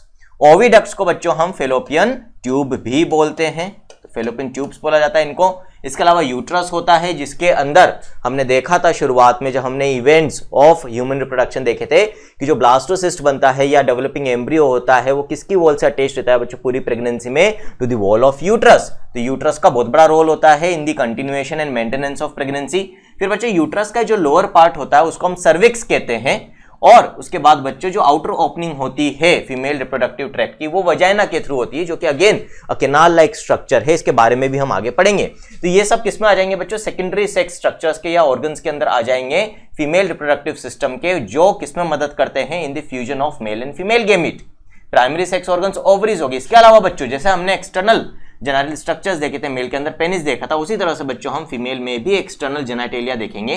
Female के एक्सटर्नल जेनिटेलिया को हम वल्वा भी बोलते हैं, या बच्चों इसको एक और टर्म दिया जाता है पुडेंडम। तो जितने भी फीमेल एक्सटर्नल जेनिटल स्ट्रक्चर्स हैं they are collectively referred to as vulva और पुडेंडम। ठीक है, these are located in the pelvic region. तो जैसे मेल रिप्रोडक्टिव सिस्टम में हमने जब स्टार्टिंग करी थी तो एनसीईआरटी ने बोला था कि पेल्विक रीजन में यानी कि पेल्विस में लोकेटेड है। उसी तरह से बच्चों जो फीमेल रिप्रोडक्टिव स्ट्रक्चर्स हैं वो भी फीमेल के पेल्विक रीजन में लोकेटेड होते हैं। These parts of the system along with a pair of the mammary glands are integrated structurally and functionally to support the processes of ovulation, fertilization, pregnancy, birth and child care। Important है बच्चों, इस line को mark कर लो, statement वाले questions में आ सकती है। तो यहां पर क्या बोल रही है एनसीईआरटी कि ये जो हमने स्ट्रक्चर्स पढ़े हैं अभी, कौन कौन से? ओवरीज पढ़ी, यूट्रस पढ़ा, फेलोपियन ट्यूब पढ़ी, वजाइना, सर्विक्स, इनके साथ साथ और भी कुछ ग्लैंड्स होती है, हम पढ़ेंगे बच्चों आगे बार्थलिन ग्लैंड। इसके अलावा फिर जो मेमरी ग्लैंड्स है, one pair of mammary glands और ब्रेस्ट्स जो होती हैं बच्चों फीमेल्स में, they are integrated structurally and functionally. तो मतलब ये सारे structures along with mammary glands जो ओवरऑल रिप्रोडक्टिव इवेंट है बच्चों, ovulation, fertilisation, pregnancy, birth and child care, इन सब में पार्टिसिपेट करते हैं। अब यहां पर जो कंफ्यूजन होता है बच्चों को वो अच्छे से देख लो। आप लोग क्या कंफ्यूज होते हैं यहां पर कि भाई एनसीईआरटी ने लिखा है कि mammary glands and these structures are associated with the processes of ovulation, fertilisation, pregnancy, birth, child care. तो आपका क्वेश्चन होता है कि सर मेमरी ग्लैंड्स का ओवुलेशन में क्या रोल है, बताओ भाई, फर्टिलाइजेशन में क्या रोल है? तो बच्चों मैंने पहले भी बोला था कि एनसीईआरटी क्या करती है, लाइंस तो लिख देती है लेकिन उनको डिटेल में एक्सप्लेन नहीं करती, और जिस कारण से कई बार क्या होता है कि मिसअंडरस्टैंडिंग हो जाती है यहां पर। तो यहां पर भी यही हो रहा है बच्चों। ठीक है, कि एनसीईआरटी ये नहीं कह रही कि सारे के सारे प्रोसेसेस में या इवेंट्स में मेमरी ग्लैंड्स का भी रोल है। भाई इनमें से कुछ इवेंट में मेमोरी ग्लैंड का रोल होगा, किसी में किसका रोल होगा, किसी में किसका रोल होगा। तो आपको यहां पर क्या याद रखना है, जो मेमोरी ग्लैंड से बच्चों इनका रोल किसके अंदर है, चाइल्ड केयर के अंदर। ये तो होता है ना, after the birth of the new born baby, जब न्यू बॉर्न बेबी बर्थ लेता है बच्चों, जो न्यू बॉर्न होता है उसको फीड कराती है मदर अपने मिल्क से, इसमें मेमोरी ग्लैंड्स का रोल होता है। तो डेफिनेटली रिप्रोडक्टिव इवेंट में मेमोरी ग्लैंड का रोल है। अब यहां पर जो याद रखने वाली बात है कि बच्चों जो मेमोरी ग्लैंड्स हैं, क्योंकि इनका कोई डायरेक्ट रोल नहीं है in the transport and fusion of gametes, तो इनको हम सेकेंडरी सेक्स ऑर्गन्स में नहीं रख सकते, नहीं रखना चाहिए कंसेप्चुअली, ठीक है। तो फिर क्या बोलते हैं, लेकिन एडिटिंग यहां पर, लेकिन फिर क्या बोलेंगे बच्चों, क्योंकि रिप्रोडक्टिव इवेंट्स के अंदर रोल तो है, ह्यूमन रिप्रोडक्शन में रोल तो है, बट फ्यूजन ऑफ गेमीट्स में नहीं। अब सेकेंडरी सेक्स ऑर्गन्स की जो डेफिनेशन है वो तो बच्चों ये होती है कि भाई जो ऑर्गन्स फ्यूजन ऑफ गेमीट्स में मदद कर रही है वो सेकेंडरी सेक्स ऑर्गन्स है। तो फिर इनको हम बोलते हैं बच्चों एसेसरी सेक्स ऑर्गन्स, असिस्टिंग, मतलब रोल तो है रिप्रोडक्शन में, ठीक। ये यदि ऑप्शन में नहीं हो तो फिर दूसरा ऑप्शन जो हम प्रायोरिटी देंगे वो क्या होता है, सेकेंडरी सेक्सुअल कैरेक्टर। ये तो होती ही है, फीमेल्स का सेकेंडरी सेक्सुअल कैरेक्टर मानी जाती है ये। बच्चों सेकेंडरी सेक्स ऑर्गन और सेकेंडरी सेक्सुअल कैरेक्टर में डिफरेंस है। वो सारे कैरेक्टर्स जो प्यूबर्टी के वक्त अपीयर होते हैं मेल और फीमेल में अलग अलग, जो उनके जेंडर अपीयरेंस को एस्टैब्लिश करते हैं बच्चों, वो सब सेकेंडरी सेक्सुअल कैरेक्टर की कैटेगरी में आते हैं। तो इन दोनों को आप इक्वल प्रायोरिटी दोगे, दोनों सही हैं, ठीक है, दोनों टर्म्स बिल्कुल परफेक्ट हैं टू डिफाइन मेमोरी ग्लैंड्स की भाई ये एसेसरी सेक्स ऑर्गन्स की कैटेगरी में भी आएगी, सेकेंडरी सेक्सुअल कैरेक्टर की कैटेगरी में भी आएगी। ये दोनों यदि ऑप्शन में नहीं है, ठीक है, और आपको कौन सा ऑप्शन दे रखा है, सेकेंडरी सेक्स ऑर्गन्स, तो फिर आप इस पे जाओगे बच्चों, इसको हम सेकंड प्रायोरिटी देंगे। फर्स्ट प्रायोरिटी पे ये दोनों ऑप्शंस रखेंगे। तो यदि हमें ऑप्शंस में ये दोनों मिल रहे हैं तो we will go for these, ये नहीं है तो फिर हम इसको कर देंगे, क्योंकि एनसीईआरटी ने इनके साथ इसको मेंशन किया है। आगे बच्चों बात समझ में क्लियर है। अब अपन एक एक करके जितने भी फीमेल रिप्रोडक्टिव स्ट्रक्चर्स उनकी बात करेंगे। पहले इंटरनल स्ट्रक्चर्स की, जिसमें ओवरीज आ जाएगी, fallopian tube, uterus, cervix, vagina आ जाएगा, प्लस ग्लैंड भी पढ़ेंगे बच्चों, बार्थोलिन ग्लैंड। फिर एक्सटर्नल जेनिटल स्ट्रक्चर्स की बात करेंगे और फिर हम बात करेंगे बच्चों मेमोरी ग्लैंड्स की। इस तरह से आज का लेक्चर हम कंप्लीट करेंगे। तो सबसे पहले बात कर लेते हैं बच्चों ओवरीज की, ठीक है। तो ovaries are the primary female sex organs, आ गया यहां पर प्राइमरी फीमेल सेक्स ऑर्गन्स है बच्चों, that produce the female gamete, ठीक है, एंड सेवरल स्टेरॉइड हार्मोन्स, जिनको हम ओवेरियन हार्मोन्स भी बोलेंगे। तो बच्चों यहां पर ओवरीज, जैसे हमने टेस्टिस में भी देखा था हार्मोन्स प्रोड्यूस हो रहे थे ना बच्चों, लेडिक सेल्स हमने देखी थी, इंटरस्टिशियल सेल्स भी जिनको हम कहते हैं टेस्टोस्टेरोन यानी कि male sex hormones, androgens produce कर रही थी। सर्टोली सेल्स में हमने देखा था बच्चों एंटीमुलेरियन हार्मोन प्रोड्यूस कर रही थी, इनिविन प्रोड्यूस कर रही थी। तो टेस्टिस के अंदर भी हार्मोन्स प्रोड्यूस हो रहे थे। उसी तरह से बच्चों जो ओवरीज होती है वो भी कई स्टेरॉइड नेचर के हार्मोन, ज्यादातर जो रिप्रोडक्टिव हार्मोन्स होते हैं बच्चों, ज्यादातर बोल रहा हूं, वो क्या होते हैं, स्टेरॉइडल हार्मोन्स होते हैं। जैसे ओवरीज से क्या क्या निकलेगा बच्चों, प्रोजेस्टेरोन निकलता है, एस्ट्रोजन निकलता है। तो these hormones are associated with what, ovaries. इसके अलावा भी कुछ हार्मोन्स होते हैं, जैसे इनिविन भी होता है बच्चों, वो सारी डिटेल हम आगे पढ़ेंगे जब हम मेंस्ट्रुअल साइकिल की बात करेंगे, ठीक है। The ovaries are located one on each side of the lower abdomen. तो ओवरीज कहां पर लोकेटेड होती है बच्चों, तो देख लेते हैं, एनसीईआरटी ने आपको डायग्राम दे रखा है यहां पर, इसको समझ लेते हैं। तो बच्चों ये तो आपको लेटरल व्यू दे रखा है, इसको अपन बाद में देखेंगे, पहले ये वाला व्यू देख लेते हैं बच्चों यहां पर। तो यहां पर आप देख सकते हैं कि इधर ये एक ओवरी है, ये दूसरी ओवरी है बच्चों, ठीक है।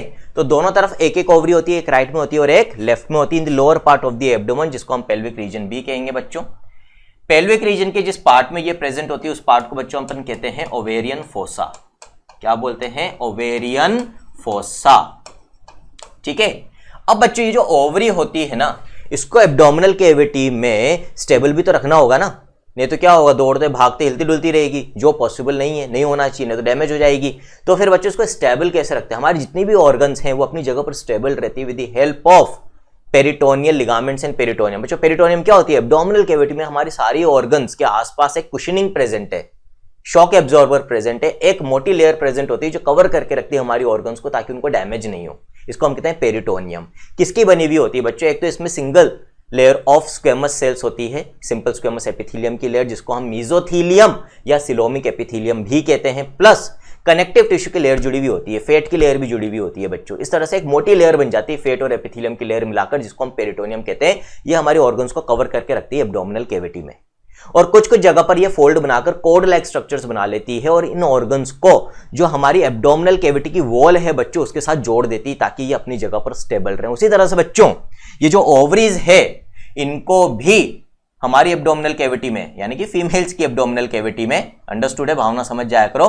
तो बच्चों जो ओवरीज है उनको भी ये पेरिटोनियल लिगामेंट्स अटैच करके रखते हैं with the wall of the abdominal cavity as well as with other organs, ताकि ये अपनी जगह पर जुड़ी रहे। जैसे ये जो ओवरी है इसको पेरिटोनियम का फोल्ड जोड़ देगा किसके साथ, with the wall of uterus, ठीक है। ओवेरियन लिगामेंट इसको हम बोलते हैं, क्या बोलते हैं बच्चों, ओवेरियन लिगामेंट बोलते हैं। इसी तरह से बच्चों इधर भी एक फोल्ड जाएगा जो क्या करेगा, इस ओवरी को किसके साथ जोड़ देगा, with the posterior abdominal wall. दो स्ट्रक्चर्स ये काम करते हैं बच्चों, कौन कौन से स्ट्रक्चर्स, एक तो होता है मीजोवेरियम, मीजोवेरियम, और दूसरा स्ट्रक्चर होता है बच्चों ब्रॉड लिगामेंट। आपको नाम याद रखने हैं। ये दोनों लिगामेंट क्या करते हैं बच्चों, ये दोनों लिगामेंट अटैच करते हैं ओवरी को टू पोस्टीरियर एब्डोमिनल वॉल, उससे जोड़ देंगे ताकि ये अपनी जगह पर स्टेबल रहे। और यहां पर ओवेरियन लिगामेंट होता है वो भी इसको जोड़ के रखता है with the wall of the uterus. अब ये कैसे जोड़ते हैं बच्चों, पहले तो मीजोवेरियम का जो फोल्ड होता है वो ओवरी को जोड़ता है ब्रॉड लिगामेंट से, और फिर ब्रॉड लिगामेंट इसको किससे जोड़ देता है, पोस्टीरियर एब्डोमिनल वॉल से जोड़ देता है। अब यहीं पर एक और चीज जो मैंने आपको शुरुआत में नहीं बताई थी, क्यों, क्योंकि इसी के साथ अपने को पढ़नी थी। यहां पर अपने समझ लिया भाई इन लिगामेंट्स का क्या काम है। इसी तरह से बच्चे कुछ स्ट्रक्चर्स जो होते हैं वो टेस्टिस को भी स्टेबलाइज करके रखते हैं इनसाइड द स्क्रोटम। कौन से स्ट्रक्चर्स होते हैं बच्चों, ये यहां पर एनसीईआरटी ने मार्क नहीं कर रखा है तो अपन देख लेते हैं बच्चों, उसको थोड़ा सा और इलाज कर लेते हैं समझने के लिए। तो बच्चों जैसे यहाँ पर ये टेस्टीज है, इस वाले में देख लेते हैं। जिस टेस्टीज है बच्चों इसके बाहर क्या होता है, स्क्रोटम प्रेजेंट होता है। तो स्क्रोटम की वॉल से टेस्टीज को एक स्ट्रक्चर जोड़ के रखता है बच्चों। ये स्ट्रक्चर क्या कहलाता है, इस स्ट्रक्चर को हम कहते हैं मिजोर्चियम और गुबर्नाकुलम, मिजोर्चियम और गुबर्नाकुलम। ये structure band of fibrous tissue होता है जो टेस्टिस को स्क्रोटम की वॉल से जोड़ के रखता है ताकि टेस्टिस अपनी जगह पर स्टेबलाइज्ड रहे। एक और चीज बच्चों यहां पर देखो, यहां पर आप देख सकते हो कि ये जो टेस्टिस है इसका जब एपिडिडाइमिस और वास डिफरेंस निकल रहा है तो ये एपिडिडाइमिस और वास डिफरेंस जो है बच्चों ये किसके अंदर ट्रेवल कर रहे हैं, ये एक शीथ के अंदर ट्रेवल कर रहे हैं, कवरिंग के अंदर ट्रेवल कर रहे हैं। यहां पर बच्चों ध्यान से देखोगे आप तो एक कवरिंग दिखेगी आपको यहां पर, ये देखो ये कवरिंग है ना बच्चों, ये पूरी एक कवरिंग है जिसके अंदर ये वास डिफरेंस जो है ये ट्रेवल कर रहा है। तो ये कवरिंग क्या कहलाती है बच्चों, ये कवरिंग कहलाती है स्पर्मेटिक कोड। तो टेस्टिस से फाइब्रस कनेक्टिव टिश्यू की एक शीथ, एक ट्यूब निकलती है जिसके अंदर ये वास डिफरेंस, जितनी भी ब्लड वेसल्स जो है वो टेस्टिस को सप्लाई कर रही है, लिम्फेटिक्स जो है, नर्व्स जो है, ये सब इस शीथ के अंदर, इस फाइब्रस ट्यूब के अंदर ट्रेवल करते हैं up to the abdominal cavity ताकि कोई डैमेज ना हो इनको, थ्रू द इंग्वाइनल कैनाल पढ़ा था हमने, ठीक है। और ये फिर स्पर्मेटिक कोड जब एब्डोमिनल कैविटी में पहुंच जाएगा तो इसमें से वास डिफरेंस तो निकल जाएगी इधर, और बाकी का जो खाली स्पर्मेटिक कोड बचेगा ना बच्चों वो एक टफ टिश्यू है, फाइब्रस टिश्यू है, वो कहां जाकर अटैच हो जाएगा, पोस्टीरियर एब्डोमिनल वॉल से। तो इस तरह से स्पर्मेटिक कोड और गुबर्नाकुलम ये दोनों भी क्या करते हैं बच्चों, टेस्टिस को स्टेबलाइज करने का काम करते हैं। तो इस तरह से टेस्टिस और ओवरीज दोनों अपनी अपनी जगह पर स्टेबलाइज्ड रहती है बच्चों ताकि उनको कोई डैमेज ना हो, ठीक है।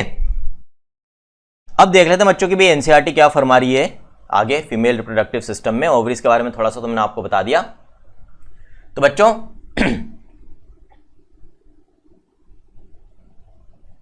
Each ovary is about 2 to 4 centimetre in length and is connected to the pelvic wall and uterus by ligaments. आगे बात, तो साइज अपने को याद रखनी है, 2 से 4 सेंटीमीटर की लेंथ होती है बच्चों, लिगामेंट्स की मदद से जुड़ी हुई होती है, यूट्रस से जुड़ी होती है with the help of ovarian ligament, pelvic wall से जुड़ी हुई होती है with the help of mesovarium and broad ligament. ये खासियत है एनसीईआरटी की। अब उसने यहां पर बोल दिया लिगामेंट से जुड़ी होती, नाम नहीं दिया, लेकिन क्योंकि बोल दिया कि लिगामेंट से जुड़ी हुई होती है तो नाम के ऊपर क्वेश्चन आ सकता है, वो तो कह देगी मैंने बोला था लिगामेंट से जुड़ी हुई होती है, आपको पढ़ना चाहिए था डिटेल में कि कौन से लिगामेंट्स होते हैं।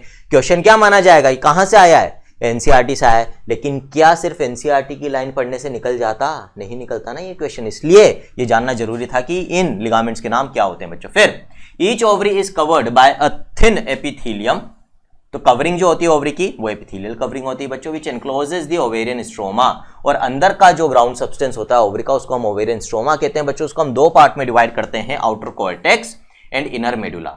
जो इनर मेडुला वाला पार्ट होता है बच्चों उसके अंदर तो मेनली ब्लड वेसल्स प्रेजेंट होती है, और जो आउटर कॉर्टेक्स वाला पार्ट होता है बच्चों इसमें डेवलपमेंट ऑफ ओवम यानी कि फीमेल गेमिट होता है। कैसे होता है वो अपन आगे देखेंगे बच्चों इन द नेक्स्ट लेक्चर। तो अभी तो आपको ओवरी के बारे में सिर्फ इतना ही याद रखना है। फिर आगे क्या कहता है फीमेल रिप्रोडक्टिव सिस्टम में एनसीईआरटी देखते हैं बच्चों। तो आगे फिर बात करता है फेलोपियन ट्यूब्स की।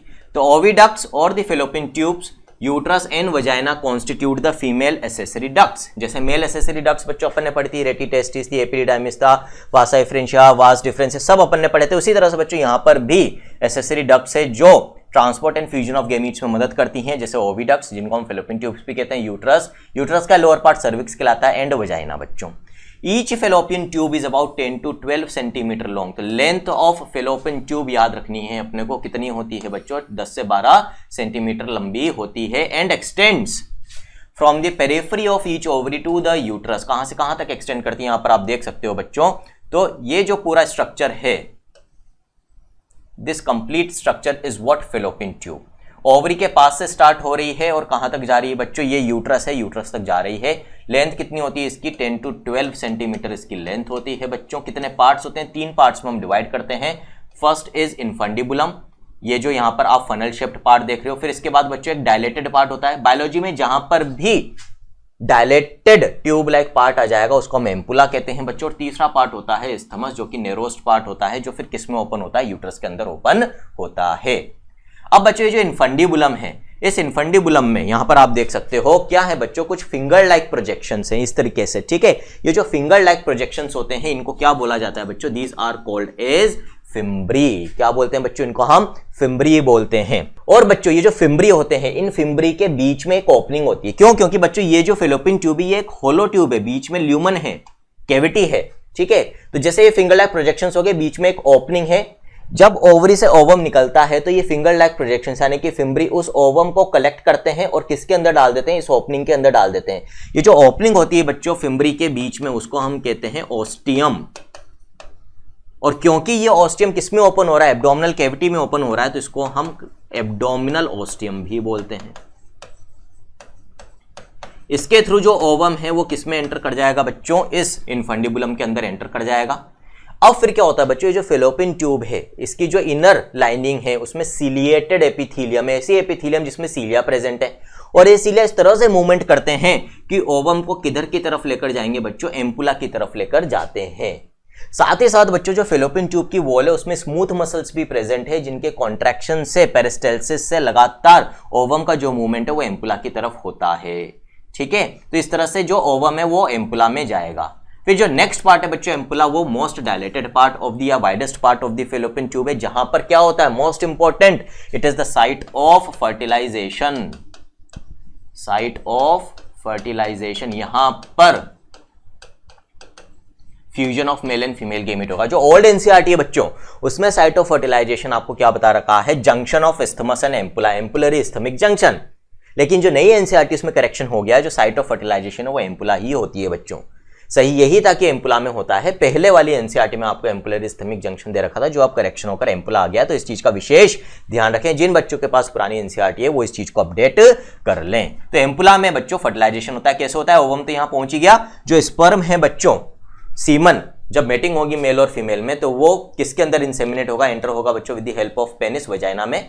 वहां से स्पर्म्स बच्चों सर्विक्स और यूट्रस से होते हुए कहां पहुंचेंगे, एम्पुला में पहुंचेंगे। स्पर्म्स के पास टेल होती है बच्चों, फ्लैजिलर मूवमेंट होता है जिसकी मदद से वो यहां पर पहुंच सकते हैं। साथ ही साथ बच्चों यूट्रस की वॉल में और फेलोपियन ट्यूब की वॉल में स्मूथ मसल्स होती है, वो भी जो स्पर्म्स उनको यहां तक पहुंचाने में मदद करती है, ठीक। जो थर्ड पार्ट होता है बच्चों फेलोपियन ट्यूब का, उसको हम इस्थमस कहते हैं। It is the narrowest part of the fallopian tube that opens into the uterus. तो एक बार देख लेते हैं क्या कह रही है एनसीईआरटी।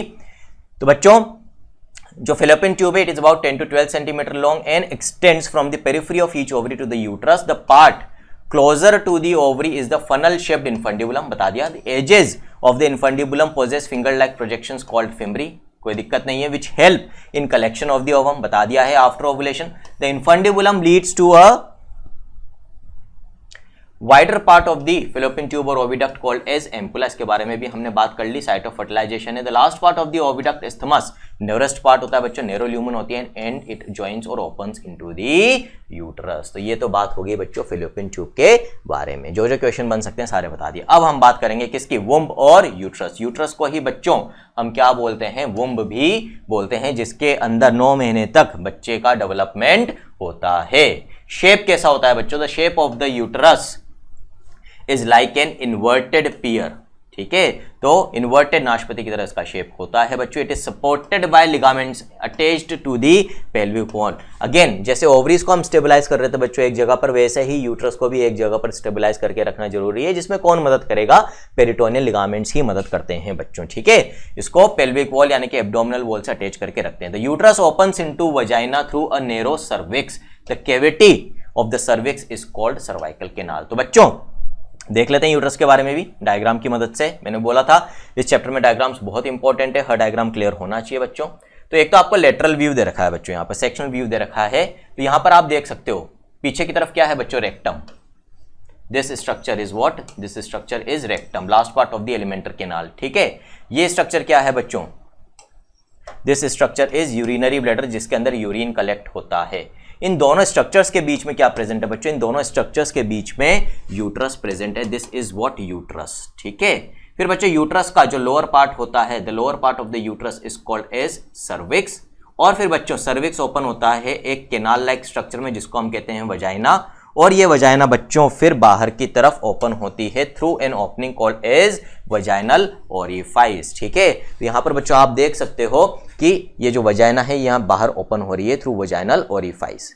जो clitoris, labium minora, labium majora, ये सारे जो है एक्सटर्नल जेनाइटल स्ट्रक्चर्स हैं बच्चों। अभी हम आगे देखेंगे फीमेल्स के एक्सटर्नल जेनाइटल स्ट्रक्चर्स के अंदर। तो हम क्या बोल सकते हैं, जो यूट्रस है बच्चों फीमेल्स में, वो कौन कौन सी ऑर्गन्स के बीच में लोकेटेड है। उसके आगे यानी कि वेंट्रली तो यूरिनरी ब्लैडर होता है और पीछे यानी डोर्सली रेक्टम होता है। यहां से ये चीज आपसे पूछी जा सकती है फ्रॉम दिस डायग्राम। तो आपको जो रिलेशन विद अदर ऑर्गन है यूट्रस का वो पता रखना है। यूट्रस के पीछे रेक्टम, यूट्रस के आगे यूरिनरी ब्लैडर होता है बच्चों। फिर दूसरे डायग्राम पे आ जाते हैं अब हम, ये रहा बच्चों, ठीक है। तो यहां पर शेप की बात हो गई, इन्वर्टेड पियर शेप दिख रहा है अपने को, ठीक। अब बच्चों ये जो यूट्रस है इसको भी हम कुछ पार्ट्स में डिवाइड कर सकते हैं। जो अपर पार्ट है बच्चों, डूम शेप्ड पार्ट जो है यूट्रस का, this dome shaped part of the uterus is called as what, fundus. क्या कहलाता है बच्चों, ये फंडस कहलाता है। उसके बाद बच्चों जो मेजर पोर्शन है बीच का, this major portion is called as body of the uterus. और बच्चों फिर जो नीचे वाला पार्ट है, this part is called as cervix. Cervix की जो कैविटी होती है बच्चों, सर्विक्स की कैविटी को हम कहते हैं सर्वाइकल कैनाल। अब बच्चों यहां पर एक चीज और जो एनसीईआरटी ने नहीं दे रखी है लेकिन पूछी जा सकती है। आप जब इस सर्वाइकल कैनाल को देखोगे तो आप देखोगे बीच में से तो ये चौड़ी है, ठीक है, लेकिन इसके ऊपर भी थोड़ा सा कॉन्स्ट्रिक्टेड पार्ट है, नीचे भी थोड़ा सा कॉन्स्ट्रिक्टेड पार्ट है। ये जो दोनों कॉन्स्ट्रिक्टेड पार्ट हैं बच्चों, इनको हम क्या बोलते हैं, इंटरनल ओस एंड एक्सटर्नल ओस, ठीक है। ऊपर वाला कॉन्स्ट्रिक्शन, अंदर वाला तो इंटरनल ओस कहलाएगा, नीचे वाला कॉन्स्ट्रिक्शन यानी कि बाहर की तरफ का कॉन्स्ट्रिक्शन एक्सटर्नल ओस कहलाता है बच्चों। ये तीनों सर्विक्स के पार्ट होते हैं, इंटरनल ओस, सर्वाइकल कैनाल, एक्सटर्नल ओस। इंटरनल ओस के थ्रू तो यूटराइन केविटी किस में ओपन होएगी, सर्वाइकल कैनाल के अंदर। और एक्सटर्नल ओस के थ्रू सर्वाइकल कैनाल किस में ओपन होगी बच्चों, वजाइना की केविटी के अंदर। This is the cavity of the vagina. फिर बच्चों यहीं पर आपको एक और चीज बता रखी है एनसीईआरटी ने, और वो क्या बता रखी है कि जो वॉल ऑफ यूट्रस है उसमें कौन कौन सी लेयर्स प्रेजेंट होती है बच्चों। तो यहां पर वो भी देख लेते हैं। जो आउटर मोस्ट लेयर होती है बच्चों in the wall of the uterus, उसको हम कहते हैं पेरीमेट्रियम। क्या बोलते हैं बच्चों, पेरीमेट्रियम। जो किसकी बनी हुई होती है, मैंने आपको क्या बोला, एब्डोमिनल कैविटी में जितनी भी ऑर्गन्स होती है उनके बाहर पेरिटोनियल कवरिंग होती है बच्चों, जो 2 लेयर्स में होती है। पेरिटोनियम की एक लेयर तो जो ऑर्गन होती है उसका आउटर सरफेस से टाइटली जुड़ी हुई होती है, जिसको हम विसरल पेरिटोनियम कहते हैं, और एक लेयर बाहर की तरफ होती है जिसको हम पैराइटल पेरिटोनियम कहते हैं। इस तरह से बच्चों अपने प्लूरल की भी बात करी थी, पेरिकार्डियम की भी बात करी थी। सभी जगह ये जो कवरिंग्स होती है, एक कवरिंग तो अंदर की तरफ होती है जो विसरा यानी कि ऑर्गन से टाइटली जुड़ी हुई होती है, विसरल लेयर, और बाहर की तरफ होती है जिसको हम पैराइटल लेयर कहते हैं। अब बच्चों यूट्रस में भी जो लेयर ऑफ पेरिटोनियम उसके आउटर सरफेस से टाइटली फ्यूज्ड है ना, उसको ही एक्चुअली हम क्या बोलते हैं बच्चों, पेरीमेट्रियम भी बोलते हैं। तो ये किस किस की बनी हुई है बच्चों, एपिथेलियम और फाइब्रस कनेक्टिव टिश्यू की बनी हुई होती है। मतलब कनेक्टिव टिश्यू भी है प्लस इसके अंदर एपिथेलियम भी प्रेजेंट होती है। फिर जो बीच की लेयर होती है बच्चों, ये थिकेस्ट लेयर होती है और इसको हम क्या बोलते हैं, मायोमेट्रियम बोलते हैं। What it is called as myometrium. किसकी बनी हुई है बच्चों, मायो रेफर्स टू मसल। तो बच्चों यूट्रस की वॉल में स्मूथ मसल्स प्रेजेंट होती है और काफी थिक लेयर होती है। क्यों होती है थिक लेयर, क्योंकि बच्चे की डिलीवरी के लिए यूट्रस की वॉल में कॉन्ट्रैक्शंस होना बहुत जरूरी होते हैं और ये स्ट्रॉन्ग कॉन्ट्रैक्शंस किसकी मदद से आएंगे, इन स्मूथ मसल्स की मदद से। इनफैक्ट बच्चों यदि क्वेश्चन आ जाए कि भाई लॉन्गेस्ट स्मूथ मसल्स कौन सी ऑर्गन में मिलती है, तो बच्चों प्रेगनेंसी के वक्त after the complete 9 months of pregnancy, जब यूट्रस पूरी तरह से एक्सपेंड हो चुका होता है, बेबी पूरी तरह से डेवलप हो चुका होता है, तो यूट्रस की वॉल में उस समय जो स्मूथ मसल्स होती है, they are the longest smooth muscles of the female body. ठीक है। फिर बच्चों जो इनर मोस्ट लाइनिंग होती है यूट्रस की, वो किसकी बनी होती है बच्चों, एंडोमेट्रियम उसको हम कहते हैं। क्या बोलते हैं बच्चों, एंडोमेट्रियम। अगेन एपिथेलियल लाइनिंग होती है। इन सब की क्या क्या कंपोजिशन होती है, ये सब आप एनिमल टिश्यू में पढ़ते हो, अभी हम ज्यादा डिटेल में नहीं जाएंगे। लेकिन ग्लैंडुलर होती है बच्चों एंडोमेट्रियम, यानी कि इससे सिक्रीशंस प्रोड्यूस होते हैं। ठीक है। तो बच्चों यूट्रस की वॉल में भी ग्लैंड्स प्रेजेंट है, सर्विक्स की वॉल में भी ग्लैंड्स प्रेजेंट है, लेकिन ध्यान रखना वजाइना की वॉल में ग्लैंड्स होती तो है, लेकिन उनके सिक्रीशन वजाइना की कैविटी में रिलीज नहीं होते। नेक्स्ट यही अपने को पढ़ना है, इंपॉर्टेंट है। तो वजाइना को हम कैसे डिफाइन करेंगे, हमने यूट्रस देख लिया, अब वजाइना को हम डिफाइन करेंगे बच्चों, non glandular canal like structure है बच्चों, फाइब्रोमस्कुलर ट्यूब है।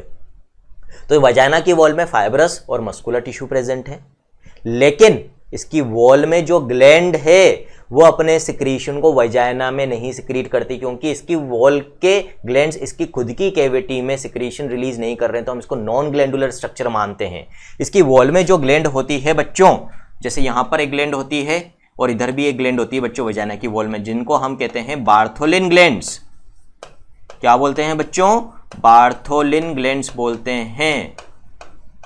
ये बार्थोलिन ग्लैंड्स अपना सिक्रीशन इसमें न रिलीज करके कहां रिलीज करती है बच्चों, इनकी जो डक्ट होती है वो इसकी वॉल में ही ट्रेवल करेगी। वजाइना की वॉल में ये डक्ट ट्रेवल करते करते कहां चली जाएगी बच्चों, आउटसाइड ऑन द स्किन। और जो हम एक्सटर्नल जेनाइटल स्ट्रक्चर्स पढ़ेंगे बच्चों अभी फीमेल्स के, वहां पर हम देखेंगे कि ये एक्सटर्नल जेनाइटेलिया वाले एरिया में ओपन होती है, एक्सटर्नली ओपन होती है, ना कि into the cavity of the vagina. इसीलिए वजाइना को हम नॉन ग्लैंडुलर, बार बार बोल रहा हूं क्वेश्चन आता है, नॉन ग्लैंडुलर स्ट्रक्चर कंसिडर करते हैं बच्चों। तो यहां पर अपन ने layers in the wall of uterus देख ली बच्चों, सबसे बाहर पेरीमेट्रियम, फिर मायोमेट्रियम, फिर अंदर एंडोमेट्रियम होती है। ठीक है। तो अब देख लेते हैं एनसीईआरटी क्या कहती है आगे।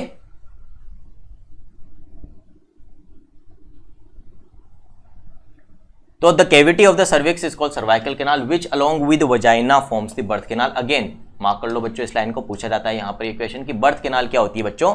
तो बेबी का जो बर्थ होगा वो कैसे होगा, वो सर्विक्स और वजाइना की कैविटी के थ्रू पास होगा, यानी कि सर्वाइकल कैनाल और वजाइनल कैविटी के थ्रू पास होता हुआ बाहर आता है। इन दोनों को इसलिए बर्थ कैनाल भी कहते हैं, because through these canals birth of the baby occurs. Now the wall of the uterus has 3 layers of tissue, बता दी मैंने आपको। The external thin membranes perimetrium होती है, middle thick layer of smooth muscles होती है, दैट इज मायोमेट्रियम, और inner glandular layer होती है, ये भी बता दिया आपको, जिसको हम एंडोमेट्रियम कहते हैं, that lines the uterine cavity. बीच की कैविटी को यूट्राइन कैविटी कहते हैं। ऊपर फंडस होता है डूम शेप, बीच में बॉडी होती है, नीचे सर्विक्स होता है। The endometrium undergoes cyclical changes during menstrual cycle while the myometrium exhibits strong contractions during delivery of the baby। तो myometrium का फंक्शन तो मैंने बता दिया, स्मूथ मसल्स कॉन्ट्रैक्ट होगी तभी डिलीवरी ऑफ द बेबी यानी कि पार्चुरेशन होगा।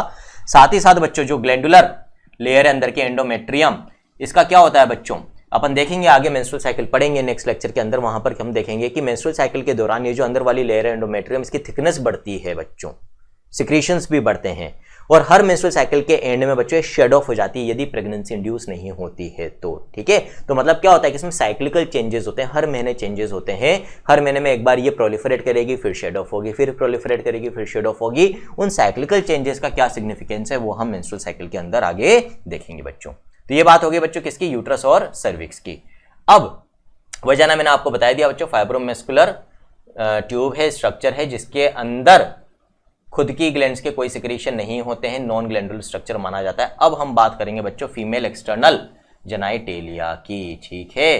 तो फीमेल एक्सटर्नल जेनाइटल स्ट्रक्चर्स के अंदर क्या क्या इंक्लूड होते हैं बच्चों, उसको समझने के लिए हम एक डायग्राम की मदद लेंगे।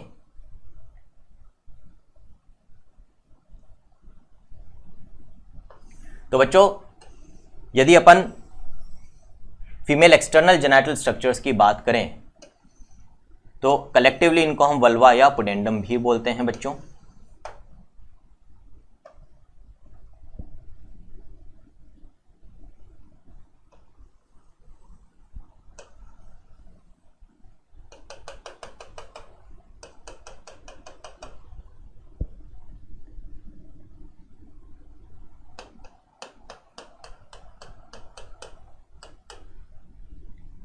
अब बच्चों यहां पे मैं जितने भी स्ट्रक्चर्स बना रहा हूं ये सब कलेक्टिवली फीमेल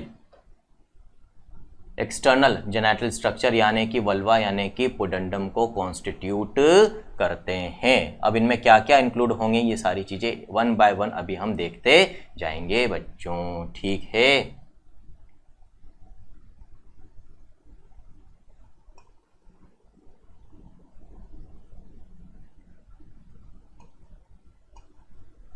ठीक, अब बच्चों यहां पर ये फीमेल एक्सटर्नल जेनिटल स्ट्रक्चर्स हैं।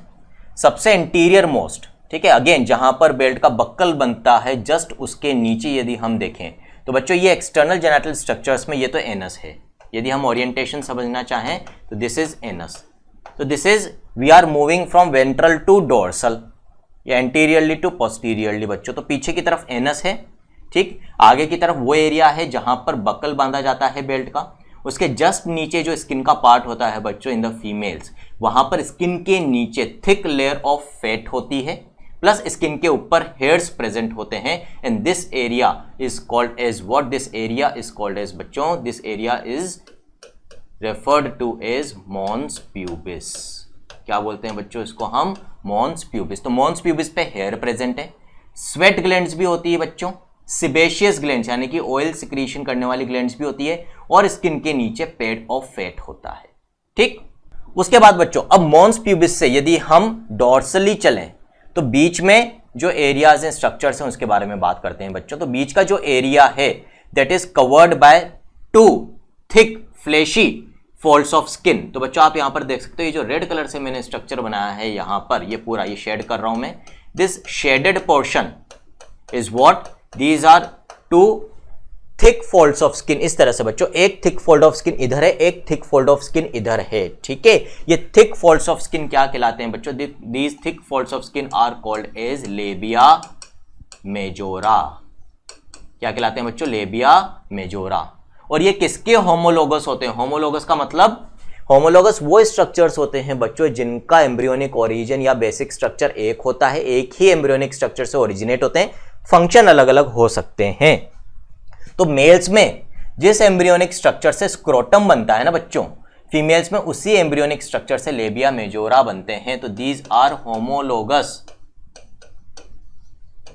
To scrotum of mails.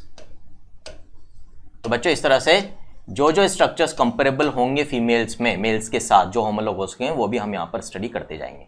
अब ये जो लेबिया मेजोरा होते हैं बच्चों, इनकी जो आउटर सरफेस होती है इस पे भी आपको कुछ हेयर मिल जाएंगे, कुछ स्वेट ग्लैंड्स, सिबेशियस ग्लैंड्स मिल जाएगी। अब इन labia majora thick folds of skin के अंदर की तरफ बच्चों जो ब्लू कलर से मैंने बनाया, again folds of mucous membrane या स्किन होते हैं लेकिन ये रिलेटिवली थिन होते हैं बच्चों, and these are called as labia minora.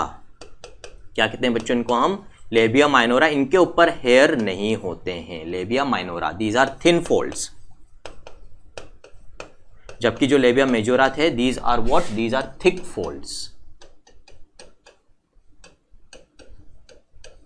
फिर बच्चों ये जो लेबिया मेजोरा और माइनोरा है इनके बीच का जो पूरा एरिया है वो एरिया क्या कहलाता है बच्चों? This area is called as vestibule.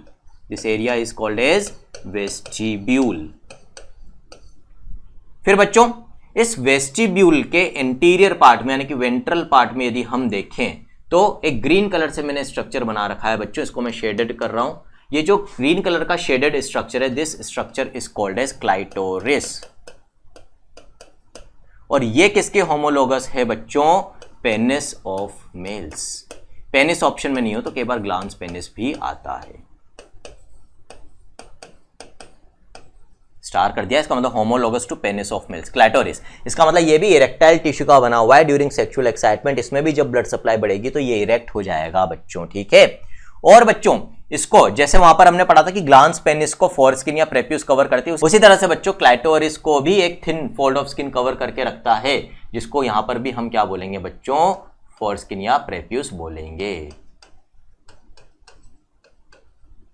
ठीक है, तो यहां पर क्लाइटोरिस को प्रेप्यूस कवर करके एक फोरस्किन कवर करके रखती है, loose fold of skin cover करके रखता है बच्चों। अब वेस्टिब्यूल पे आ जाते हैं। वेस्टिब्यूल वाले पार्ट में बच्चों आपको कुछ ओपनिंग्स मिलेगी। कौन कौन सी ओपनिंग्स मिलती है? एक ओपनिंग तो मिलती है for the excretion of urine, that is known as urethral aperture, urethra की ओपनिंग बच्चों। तो ये डिफरेंस है मेल और फीमेल्स के अंदर। मेल्स के अंदर यूरिथ्रा ही सीमन के इजेकुलेशन में और यूरिन के एक्सक्रीशन दोनों में पार्टिसिपेट करता है, लेकिन यहां पर यूरिथ्रा जो है वो अलग है बच्चों from the genital tract. Urethra का काम सिर्फ और सिर्फ यूरिन को बाहर निकालना होगा। उसकी ओपनिंग प्रेजेंट है वेस्टिब्यूल में, किधर है बच्चों, वेंट्रली प्रेजेंट है। और डोर्सली क्या प्रेजेंट है बच्चों वेस्टिब्यूल में? ये जो ब्लू कलर की ओपनिंग मैंने बना रखी है, this blue colour opening is what, this is vaginal orifice, opening of vagina. तो बच्चों जो अभी हमने इंटरनल स्ट्रक्चर्स में वजाइनल कैनाल देखी थी, वो बाहर इस वेस्टिब्यूल वाले पार्ट में ओपन होती है और इस ओपनिंग को हम कहते हैं वजाइनल ओरिफाइस। इसी वजाइनल ओरिफाइस के थ्रू इंटरकोर्स और कोइटस और copulation between male and female occurs, during which the male inserts the penis into the vaginal canal through this vaginal orifice and inseminates or releases the semen into the vaginal cavity, जहां से sperms फिर ampulla तक जाते हैं for fertilisation with the ovum. अब बच्चों इस vaginal orifice के आसपास मैंने दो ओपनिंग्स बनाई। ये ओपनिंग्स किसकी है बच्चों? दीज ओपनिंग्स आर ऑफ, मैंने अभी बताया था आपको, बार्थोलिन ग्लैंड। तो बार्थोलिन ग्लैंड के सिक्रेशन यहां रिलीज होंगे बच्चों, ना कि अंदर इनटू द वजाइनल कैविटी। इसीलिए वजाइनल कैविटी को हमने नॉन ग्लैंडुलर स्ट्रक्चर बोला, क्योंकि इनके सिक्रेशन तो बाहर स्किन के सरफेस पर रिलीज हो रहे हैं बच्चों। ये जो बार्थोलिन ग्लैंड से ये किसके होमोलोगस होती है बच्चों? मेल्स की काउपर्स ग्लैंड के होमोलोगस होती है। ठीक है, ऑफ मेल्स, ताकि याद रखिए भैया फीमेल्स की ग्लैंड नहीं है, काउपर्स ग्लैंड मेल्स की ग्लैंड है, उसके होमोलोगस क्या है बच्चों? बार्थोलिन ग्लैंड्स होमोलोगस होती हैं। ठीक है, अब वजाइनल ओरिफाइस से रिलेटेड एक और जो क्वेश्चन आपसे पूछा जाता है बच्चों, वो क्या है कि इन वर्जिन फीमेल्स, ठीक है, in virgin females in which coitus has not yet occurred, उनमें ये जो वजाइनल ओरिफाइस होता है इसके ऊपर एक पतली मेम्ब्रेन की, थिन मेम्ब्रेन की पार्शियल कवरिंग होती है। This covering is called as what? This covering is called as hymen. This covering is called as hymen. ठीक है बच्चों, अब क्या माना जाता है कि ड्यूरिंग फर्स्ट इंटरकोर्स और coitus this hymen ruptures, which is an indication of loss of virginity. But question क्या आता है कि क्या हाइमन को एक एब्सोल्यूट साइन ऑफ वर्जिनिटी मानना चाहिए? Answer will be no, it is not a confirmatory sign of detection of virginity. क्यों? क्योंकि बच्चों काफी फीमेल्स में ये जो हाइमन है बिना इंटरकोर्स किए भी दूसरी physical activities like horse riding, cycling, exercising, running, उसके दौरान भी रप्चर हो जाता है। मतलब इंटरकोर्स नहीं किया तो भी रप्चर हो सकता है। और दूसरा केस क्या हो सकता है कि कई फीमेल्स में ये हाइमन इतना ज्यादा फ्लेक्सिबल होता है कि आफ्टर इंटरकोर्स भी रप्चर नहीं होता, फर्स्ट इंटरकोर्स के बाद भी रप्चर नहीं हुआ। इस कारण से इसको हम कभी भी एब्सोल्यूट यानी कि confirmatory sign of virginity consider नहीं करेंगे। ये अच्छे से याद रख लो बच्चों। आगे बात समझ में, तो ये सारे स्ट्रक्चर्स जो हैं कलेक्टिवली क्या बनाते हैं बच्चों? वल्वा और पुडेंडम बनाते हैं। जो जो होमोलोगस स्ट्रक्चर्स आपसे यहाँ पर पूछे जा सकते हैं वो ऑलरेडी मैंने आपको बता दिए हैं बच्चों। लेबिया मेजोरा मेल्स के स्क्रोटम के होमोलोगस है, क्लाइटोरिस मेल्स की पेनिस या फिर ग्लांस पेनिस के आप होमोलोगस मानते हैं। जो बार्थोलिन ग्लैंड्स ऑफ फीमेल है वो मेल्स की काउपर्स ग्लैंड के होमोलोगस होती है।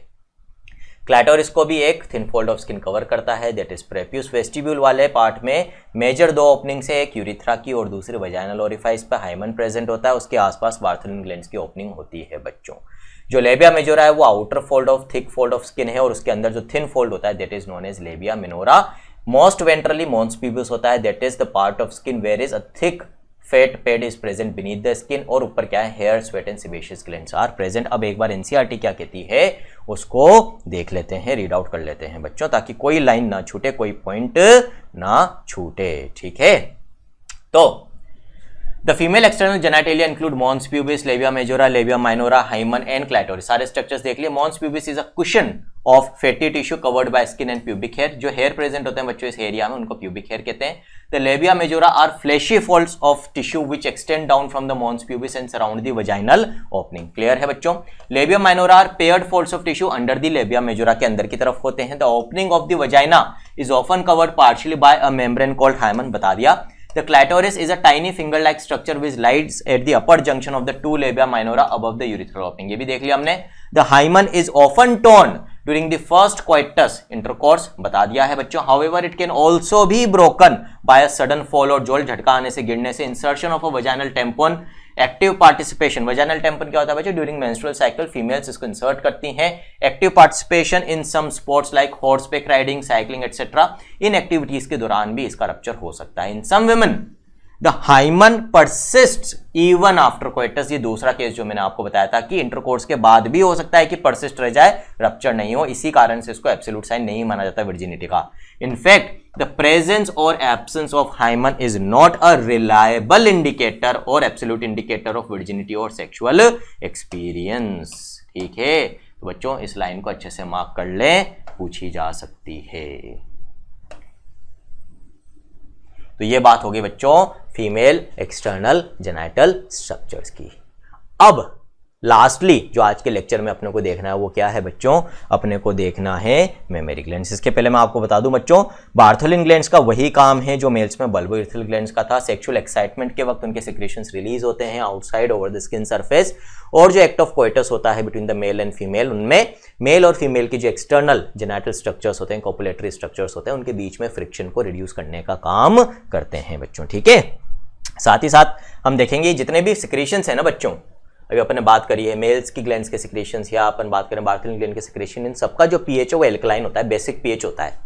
और बच्चों जो बेसिक पीएच होता है this is favourable for sperms. तो ये जितने भी सिक्रेशंस रिलीज हो रहे हैं ये एक और काम कर रहे हैं कि ये जो स्पर्म्स इंसेमिनेट होंगे into the cavity of the vagina, उस वजाइनल कैविटी में ये एल्कलाइन एनवायरनमेंट क्रिएट कर देंगे जो स्पर्म्स के लिए फेवरेबल होगा. जबकि नॉर्मली वजाइनल कैविटी के अंदर जो पीएच होता है बच्चों वो एसिडिक होता है. इनफैक्ट मेल्स में यूरिथ्रा के अंदर भी एसिडिक पीएच है बच्चों. तो at the time of sexual excitement males की यूरिथ्रा के अंदर भी ये सिक्रेशंस आ रहे हैं, वहां पर भी एल्कलाइन एनवायरनमेंट क्रिएट हो जाएगा स्पर्म्स के लिए, और वजाइनल कैविटी के अंदर भी एल्कलाइन एनवायरनमेंट क्रिएट हो जाएगा. ठीक है, वजाइना में ये सिक्रेशंस पहुंचेंगे कैसे? वजाइना के खुद के अंदर तो ये सिक्रेट नहीं हो रहे, लेकिन ड्यूरिंग एक्ट ऑफ कोइटस बाहर के सिक्रेशंस अंदर जाएंगे वजाइना में थ्रू द पेनिस. और बच्चों यूट्रस और सर्विक्स की जो सिक्रेशंस है वो भी ट्रिकल डाउन करके किस में आएंगे? वजाइना में आएंगे. तो अल्टीमेटली वजाइनल कैविटी के अंदर सिक्रेशंस आते तो हैं लेकिन खुद की ग्लैंड के नहीं आते, इसलिए उसको हम नॉन ग्लैंडुलर स्ट्रक्चर कंसिडर करते हैं बच्चों. तो सिग्निफिकेंस आ गई समझ में ग्लैंड्स की. अब बच्चों अपन बात करेंगे मेमरी ग्लैंड्स की. तो पहले बच्चों मेमरी ग्लैंड्स को मैं इस डायग्राम से समझा देता हूं, बहुत इजी हो जाएगा ताकि अपने लिए, और फिर अपन उसको कहां से समझ लेंगे जो एनसीईआरटी ने लिख रखा है उन लाइंस को रीड आउट कर लेंगे. अब बच्चों मेमरी ग्लैंड्स में अगेन आपको सेक्शनल व्यू दे रखा है, मतलब लेटरल व्यू दे रखा है. इस तरह से यदि कोई फीमेल खड़ी हुई हो और इस तरह का यदि अपन एक कट सेक्शन ले रहे हैं तो उस तरह का एक आपको सेक्शन दे रखा है यहाँ पर. ठीक है, तो बच्चों जब हम इस सेक्शनल व्यू को देखेंगे तो मेमरी ग्लैंड्स में सबसे नीचे चेस्ट वॉल के स्ट्रक्चर्स आएंगे. तो जहां पर मेमरी ग्लैंड्स प्रेजेंट होती है मतलब थोरेसिक रीजन में होती है बच्चों. और थोरेसिक रीजन में जब अपन बिल्कुल नीचे से चालू करें स्ट्रक्चर्स तो सबसे नीचे क्या प्रेजेंट होगी बच्चों? चेस्ट वॉल के अंदर रिब्स प्रेजेंट होगी.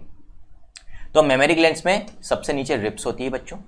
फिर इन रिब्स के बीच में अपन ऑलरेडी बच्चों ब्रीदिंग एंड एक्सचेंज में भी पढ़ चुके हैं, इंटरकोस्टल मसल्स होती है. These are the muscles between ribs. और बच्चों साथ ही साथ फिर इन रिब्स के ऊपर जो मसल्स होती है उनको हम कहते हैं पेक्टोरेलिस मेजर मसल्स. तो सबसे नीचे तो क्या होगी बच्चों? रिब्स. रिब्स के बीच में इंटरकोस्टल मसल्स, और फिर रिब्स के ऊपर ये बच्चों चेस्ट वॉल में मसल्स होती है. दो तरह की मसल्स होती है बच्चों, पेक्टोरेलिस मेजर और माइनर. मेनली यहां पर ब्रेस्ट्स के नीचे पेक्टोरेलिस मेजर मसल्स प्रेजेंट होती है. ठीक, फिर इन सारे अंडरलाइंग स्ट्रक्चर्स के ऊपर मेमरी ग्लैंड्स का टिश्यू प्रेजेंट होता है बच्चों. अब मेमरी ग्लैंड्स कौन कौन से टिश्यू की बनी हुई है बच्चों? तो सबसे ऊपर तो स्किन प्रेजेंट होती है. ठीक है, तो सबसे ऊपर स्किन है. स्किन की जो आउटर कवरिंग होती है बच्चों वो एपिथेलियल टिश्यू की बनी हुई होती है. फिर अंदर क्या प्रेजेंट है बच्चों? अंदर फैट टिश्यू प्रेजेंट है. Fat tissue is a type of loose connective tissue. और बच्चों ग्लैंडुलर कनेक्टिव टिश्यू भी प्रेजेंट है जो किसका सिक्रेशन करेगा? मिल्क का फॉर्मेशन, ग्लैंडुलर एक्टिविटी शो करेगा. तो हम कह सकते हैं कि जो मेमरी ग्लैंड्स है उसमें एपिथेलियल टिश्यू भी है, फैट टिश्यू भी है, ग्लैंडुलर टिश्यू भी है बच्चों. जो ग्लैंडुलर टिश्यू है वो क्या करता है बच्चों? वो क्लस्टर्स के फॉर्म में प्रेजेंट होता है. तो इन क्लस्टर्स ऑफ ग्लैंडुलर टिश्यू को हम क्या बोलते हैं? Memory lobes. कितने होते हैं बच्चों? 15 to 20 लोब्स होते हैं in the mammary glands. Each mammary gland में करीब 15 से 20 mammary lobes, these are clusters of glandular tissue. हर मेमोरी लोब में बहुत सारे छोटे छोटे बेग लाइक स्ट्रक्चर्स होते हैं बच्चों, जिनको हम क्या बोलते हैं, जिनको हम बोलते हैं एल्वियोलाई। तो ये जो मेमोरी लोब्स हैं बच्चों, these are made up of what, small bag like structures. हर एक स्ट्रक्चर को हम एल्वियोलस बोलेंगे, प्लूरल क्या हो जाएगा बच्चों, एल्वियोलाई। तो जैसे ये एक एल्वियोलस, ये एक एल्वियोलस, ये एक एल्वियोलस, इस तरह से बहुत सारे एल्वियोलस मिलकर ये एक मेमोरी लोब्यूल बना रहे हैं। ये दूसरा मेमोरी लोब है बच्चों, ये तीसरा मेमोरी लोब है, ये चौथा मेमोरी लोब है। इस तरह से करीब 15 से 20 मेमोरी लोब हर मेमोरी ग्लैंड में होते हैं। ये जो एल्वियोलाई होते हैं, इनके अंदर मिल्क का सिंथेसिस स्टार्ट होता है बच्चों in the latter half of the pregnancy. 9 महीने की प्रेगनेंसी होती है, जब ये प्रेगनेंसी पीरियड खत्म होने वाला होता है, जो डेवलपिंग फीटस है उसका डेवलपमेंट कंप्लीट होने वाला होता है, तब इन मेमोरी ग्लैंड्स के अंदर मिल्क का सिंथेसिस चालू होता है। कौन से हार्मोन की वजह से बच्चों, प्रोलैक्टिन। तो बच्चों प्रोलैक्टिन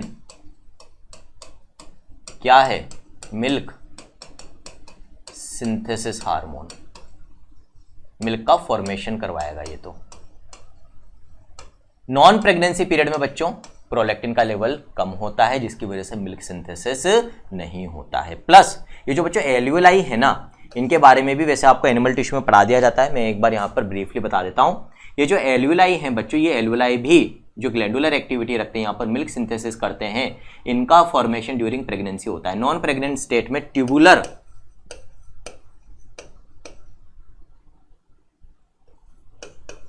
स्ट्रक्चर्स होते हैं बच्चों, ठीक है, नॉन ग्लैंडुलर स्ट्रक्चर्स होते हैं या नॉन सिक्रीटरी स्ट्रक्चर्स होते हैं बच्चों। तो नॉन प्रेगनेंसी स्टेट में, नॉन प्रेग्नेंट स्टेट के अंदर बच्चों ये जो मेमोरी लोब्स होते हैं, इनके अंदर जो ग्लैंडुलर पार्ट होता है उसके अंदर ट्यूबुलर स्ट्रक्चर्स होते हैं और वो कोई सिक्रीशन प्रोड्यूस नहीं करते। लेकिन during pregnancy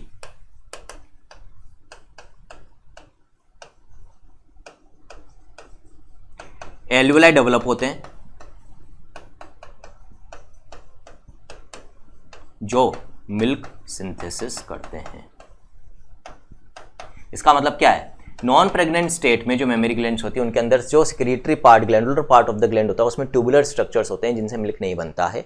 during pregnancy because of the hormonal changes in glands के अंदर एल्वियोलर स्ट्रक्चर्स डेवलप होते हैं जिनका काम मिल्क बनाना होता है। इसका मतलब ड्यूरिंग प्रेगनेंसी दोनों तरह के स्ट्रक्चर्स मेमोरी ग्लैंड्स में मिलेंगे, ट्यूबुलर पार्ट भी और एल्वियोलर पार्ट भी।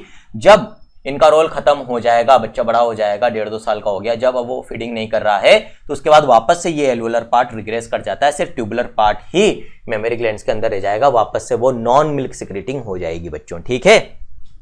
अब बच्चों इन एल्वियोलाई के अंदर मिल्क का सिक्रीशन होता है, सिंथेसिस होता है, और हर एल्वियोलस से एक पतली सी ट्यूब जुड़ी हुई होती है जिसको हम क्या बोलते हैं बच्चों, मेमोरी ट्यूब्यूल, जो यहाँ पर आपको शो नहीं कर रखी है। तो मेमोरी एल्वियोलस से जो ट्यूब निकलेगी मिल्क को लेकर, उसको हम कहेंगे बच्चों मेमोरी ट्यूब्यूल, यहाँ पर लेबल्ड नहीं है बच्चों, ठीक है। फिर एक लोब के जितने भी एल्वियोलाई हैं, उनसे जितनी भी मेमोरी ट्यूब्यूल्स निकल रही है, वो सब मिलकर क्या बनाएगी बच्चों, मेमोरी डक्ट, एक बड़ी ट्यूब बनाएगी मेमोरी डक्ट। तो मिल्क इसमें आ गया। फिर कई लोब्स की मेमोरी डक्ट्स आपस में कंबाइन होकर एक डायलेटेड पार्ट बनाएगी जिसको हम क्या बोलते हैं बच्चों, एम्पुला। वापस आ गया एक डायलेटेड ट्यूब लाइक पार्ट। और ये एम्पुला बच्चों फिर आगे, जैसे ये एक एम्पुला आपको यहां पर दिख रहा है बच्चों, ये एम्पुला आगे कंटिन्यू करता है एक डक्ट में जिसको हम कहते हैं लेक्टिफेरस डक्ट, और ये लेक्टिफेरस डक्ट बाहर ओपन होती है जिसके थ्रू न्यूबॉर्न मिल्क को सक कर सकता है। जो ये एपेक्स पे पार्ट होता है बच्चों मेमोरी ग्लैंड्स के, जिसके थ्रू जो बच्चा है वो मिल्क को सक करता है, इस पार्ट को हम कहते हैं निपल। इसके आसपास की स्किन डार्क कलर्ड होती है बच्चों, हाइपर पिगमेंटेड होती है, और इसको हम कहते हैं एरियोला, ठीक है। तो बच्चों ये पूरा स्ट्रक्चर हो गया मेमोरी ग्लैंड्स का। जो मेन चीजें थी बियॉन्ड एनसीईआरटी वो भी मैंने आपको यहाँ पर एक्सप्लेन कर दी है।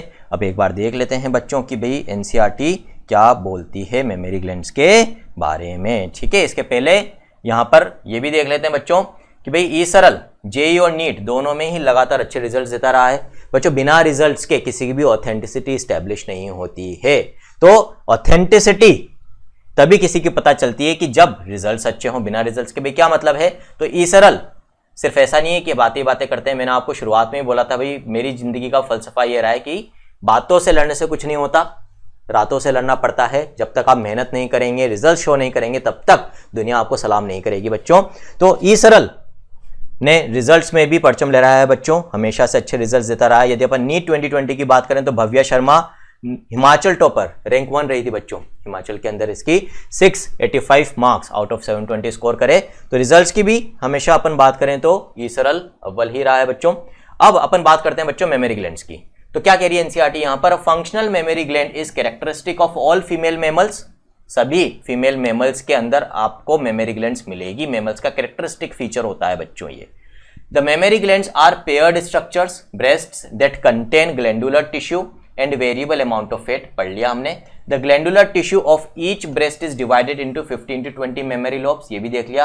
Containing clusters of sales called alveoli, जो प्रेगनेंसी के वक्त डेवलप होते हैं। नॉन प्रेग्नेंट पीरियड में ट्यूबुलर स्ट्रक्चर्स होते हैं जो मिल्क नहीं बनाते हैं। The cells of alveoli secrete milk which is stored in the cavities of these alveoli, और इन एल्वियोलाई से ये किस में निकलेगा, मेमोरी ट्यूब्यूल्स में आएगा। The tubules of each lobe join to form mammary duct, कई मेमोरी डक्ट्स मिलेगी आपस में to form a dilated part called mammary ampulla which is connected to lactiferous duct through which milk is sucked out. तो यहां पर यदि अपन flow chart बनाना चाहें बच्चों तो भाई एल्वियोलाई ऑफ मेमोरी लोब्स में तो मिल्क बनेगा, ठीक है। यहां से ये मिल्क किस में आएगा बच्चों, यहां से ये मिल्क आएगा हर एल्वियोलस की मेमोरी ट्यूब्यूल के अंदर। ये मेमोरी ट्यूब्यूल्स मिलकर क्या बनाएगी बच्चों, मेमोरी डक्ट। फिर कई मेमोरी डक्ट मिलकर क्या बनाएगी बच्चों, एम्पुला। फिर ये एम्पुला किस में कंटिन्यू करेगा बच्चों, ये ओपन होगा अगली डक्ट में, दैट इज लैक्टिफेरस डक्ट। और ये लैक्टिफेरस डक्ट बच्चों बाहर ओपन होएगी एट निपल, जहां से मिल्क सक किया जाएगा बाय द न्यूबॉर्न बेबी। और एल्वियोलाई के अंदर क्या हो रहा है बच्चों, मिल्क सिंथेसिस। कौन से हार्मोन की वजह से, प्रोलैक्टिन। यहां पर भी एक क्वेश्चन पूछा जाता है, एंडोक्राइन सिस्टम में भी आप पढ़ते हो बच्चों 11th क्लास में, कि जो मिल्क सिंथेसिस हार्मोन है वो तो प्रोलैक्टिन है, लेकिन जब बेबी मिल्क को सक करता है तो बच्चों वहां से मिल्क को बाहर इजेक्ट करने में कौन सा हार्मोन मदद करता है, मिल्क इजेक्शन हार्मोन किसको कहते हैं बच्चों, हम ऑक्सीटोसिन। आप पढ़ते हो बच्चों एंडोक्राइन सिस्टम के अंदर, ठीक है। तो ये बात हो गई बच्चों मेल और फीमेल रिप्रोडक्टिव सिस्टम के स्ट्रक्चर्स की। इंटरनल स्ट्रक्चर्स भी देख लिए, एक्सटर्नल भी देख लिए, एनसीईआरटी ने जो बोला वो भी देख लिया, एनसीईआरटी के बियॉन्ड से जहां से क्वेश्चंस आ सकते हैं वो भी देख लिया, एनिमेशन की दुनिया कैसी होती है वो भी देख लिया बच्चों। लेकिन हमेशा से, जैसे मैंने आपको पहले भी बोला था लेक्चर्स में, इन लेक्चर्स में कोशिश तो हमारी यही कि आपको एनसीईआरटी के साथ साथ बियॉन्ड एनसीईआरटी भी जितना बता सकते हैं बता दें। बट अगेन कुछ लिमिटेशंस आ जाती है बच्चों, टाइम की भी आ जाती है, एक्सप्रेशन की भी आ जाती है। तो ये सारी चीजें, ये जो लेक्यूना है बच्चों थोड़ा बहुत, इसको आप कहां से फिल कर सकते हैं। यदि पर्टिकुलरली उन बच्चों के लिए बात कर रहा हूं जो रैंक के लिए फाइट कर रहे हैं, जो अंडर 100 अंडर 50 रैंक लाना चाहते हैं, तो सिर्फ इतने से भी बात नहीं बनेगी, हमें और डेप्थ में जाना पड़ेगा, जिसके लिए आप ई सरल ऐप पे जो लेक्चर्स हैं बच्चों उनको देखें एक बार, उनको देख लेंगे तो फिर कुछ भी नहीं बचेगा। तो आपको भी यदि मेरी तरह डॉक्टर बनना है बच्चों, मैं इस समय प्रैक्टिस भी कर रहा हूं, आपको पढ़ा भी रहा हूं, दोनों ही फील्ड्स ऐसे हैं जो मतलब बहुत ही मजेदार हैं। तो आपको भी यदि बच्चों डॉक्टर बनना है तो मेहनत करनी पड़ेगी, मेहनत का कोई सब्स्टिट्यूट नहीं होता है। तो दिन रात मेहनत में लगे रहो, एक बार 1-2 साल मेहनत कर लोगे ना बच्चों, सेक्रीफाइसेस कर लोगे, ऐशो आराम का, मस्ती का, मजाक का, तो बच्चों जिंदगी अच्छी हो जाएगी। फिर पूरी जिंदगी खूब मस्ती करना, खूब ऐश करना, कोई दिक्कत नहीं आएगी, खूब टाइम होगा, खूब पैसा भी होगा, ठीक है। पर्सनल एक्सपीरियंस से बोल रहा हूं बच्चों। तो इसी तरह से लगे रहो बच्चों। All the best from the entire E Saral team. आज के लेक्चर का जो पीडीएफ है अभी नहीं मिलेगा आपको ऐप पे, कब मिलेगा, जब ये चैप्टर कंप्लीट हो जाएगा। 3 पार्ट्स में हम पढ़ रहे हैं, मैंने ऑलरेडी शुरुआत में आपको बता दिया था बच्चों, ठीक है। तो this is all for today from your friend, mentor and motivator doctor Anshuman Agarwal, signing off. Thank you.